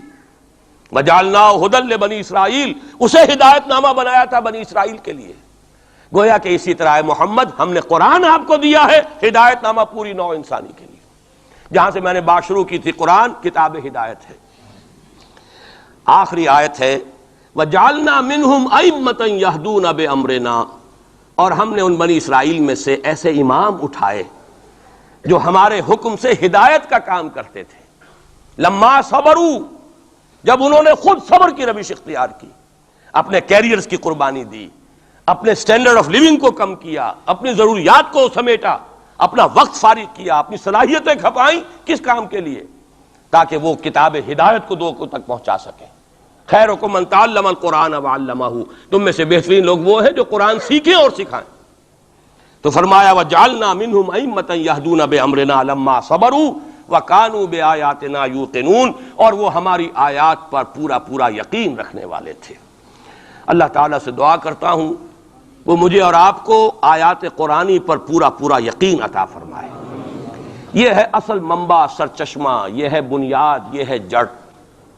اس سے قوت حاصل کر کے اپنا تزکیہ، خود توبہ، خود حرام کاروبار کو چھوڑنا، اپنے وقت کو فارغ کرنا، اپنی صلاحیتوں کو لگانا ان دو کاموں کے لیے، فارغ کرنا اس کام کو، پھر نظم کی پابندی والی جماعت میں شریک ہو کر کبھی کوئی وقت آئے کہ ہم کسی انقلابی جد و جہد کے لیے کھڑے ہو سکیں، اسلام کو قائم کرنے کے لیے، جیسے کہ محمد عربی صلی اللہ علیہ وسلم نے آج سے 1400 برس قبل قائم کیا تھا۔ اگر ایسا ہو گیا تو یہی سرزمین، یہ میں آج کل کہہ رہا ہوں الفاظ، پاکستان ایک پل صراط سے گزر رہا ہے اس وقت۔ پل صراط کا تصور آپ کے سامنے ہے، جہنم کے اوپر ایک پل ہوگا جس پر سے جو مسلمان دنیا میں کہلاتے ہیں وہ گزارے جائیں گے۔ جو منافق ہوں گے حقیقی ایمان سے بے بہرا، وہ ٹھوکر کھا کر گریں گے جہنم میں، اور جو اہل ایمان ہوں گے نور ایمان ان کے آگے آگے دوڑتا ہوگا، نورہم یسعی بین ایدیہم و بایمانہم، اس کی روشنی میں پل کراس کر جائیں گے، جنت میں داخل ہو جائیں گے۔ ہم اس وقت اس پل صراط پر ہیں۔ اگر یہاں آئندہ 2-3-4 سال کے اندر اسلامی انقلاب نہ آیا تو یہ ملک نسیم منسیہ ہو جائے گا، وہ بربادی یہاں آئے گی کہ رہے نام اللہ کا، خاکم بدہن۔ لیکن میں نہیں چاہتا کہ آپ کو دھوکے میں رکھوں، جو دیکھ رہا ہوں وہ دکھا دینا چاہتا ہوں، وہ تباہی آئے گی۔ یہ در حقیقت یہ تو میں آج سے کوئی 5-6 سال پہلے لکھ چکا، جب میں نے وہ استحکام پاکستان اور مسئلہ سندھ لکھی تھی۔ ایک ہی سن تھا جس سن میں کہ ہندوستان میں بھی اسلام داخل ہوا سندھ کے راستے، اسی سن میں اسلام اسپین میں داخل ہوا تھا، جبرالٹر کے راستے، جبل الطارق کے راستے، یاد ہے؟ سن 92 یا 93 ہجری، 712 عیسوی، اس میں محمد ابن قاسم اسلام لے کر آئے، ہندوستان میں داخل ہوئے سندھ کے راستے۔ دونوں میں ایس ہے، سن بھی ایک، سندھ اور اسپین ایک ہی لفظ سے، ایک ہی لیٹر سے شروع ہو رہے ہیں۔ وہاں سے اسلام اور مسلمان کا خاتمہ ہو چکا، 500 برس ہو گئے، 1492 اور یہ 1992 ہے، پورے 500 برس، نام و نشان مٹ گیا اسلام کا، مسلمان کا۔ بین ہی اسی کا اندیشہ اس بر صغیر پاک و ہند کے لیے، بین ہی اسی کا اندیشہ۔ وہاں ہو سکتا ہے تو آپ کے ساتھ کیوں نہیں ہو سکتا؟ وہ تو پھر بھی عربوں کی اولاد تھے، ان کے تو رشتے تھے صحابہ کرام کے ساتھ، ان کا تو معاملہ کچھ اور تھا، ان کی تو مادری زبان بھی عربی تھی۔ اگر ان کے ساتھ یہ ہو سکتا ہے تو آپ کے ساتھ کیوں نہیں ہو سکتا؟ ہزار ہے چیرہ دستاں سخت ہیں فطرت کی تعزیریں، اللہ کا کوڑا جب پڑتا ہے تو بہت سخت پڑتا ہے۔ اب دو ہی میں نے جیسا کہ عرض کیا ہے، یا چنا کن یا چنی، یا تو اس اسلامی انقلاب کے لیے کمر بستہ ہو جائیں، اور ورنہ پھر یہ کہ اس عذاب الہی کا کوڑا جو ہے وہ تو اب نظر آ رہا ہے۔ قوم یونس جیسے عذاب دیکھ کر ایمان لے آئی تھی، کاش کہ اب بھی مسلمان یہاں کا پاکستان کا بیدار ہو جائے اور توبہ کرنے کے لیے آمادہ ہو جائے۔ اقول قولی ھذا واستغفر اللہ لی ولکم ولسائر المسلمین والمسلمات۔ 15 منٹ کی تاخیر مجھے ہو گئی ہے، معذرت خواہ ہوں۔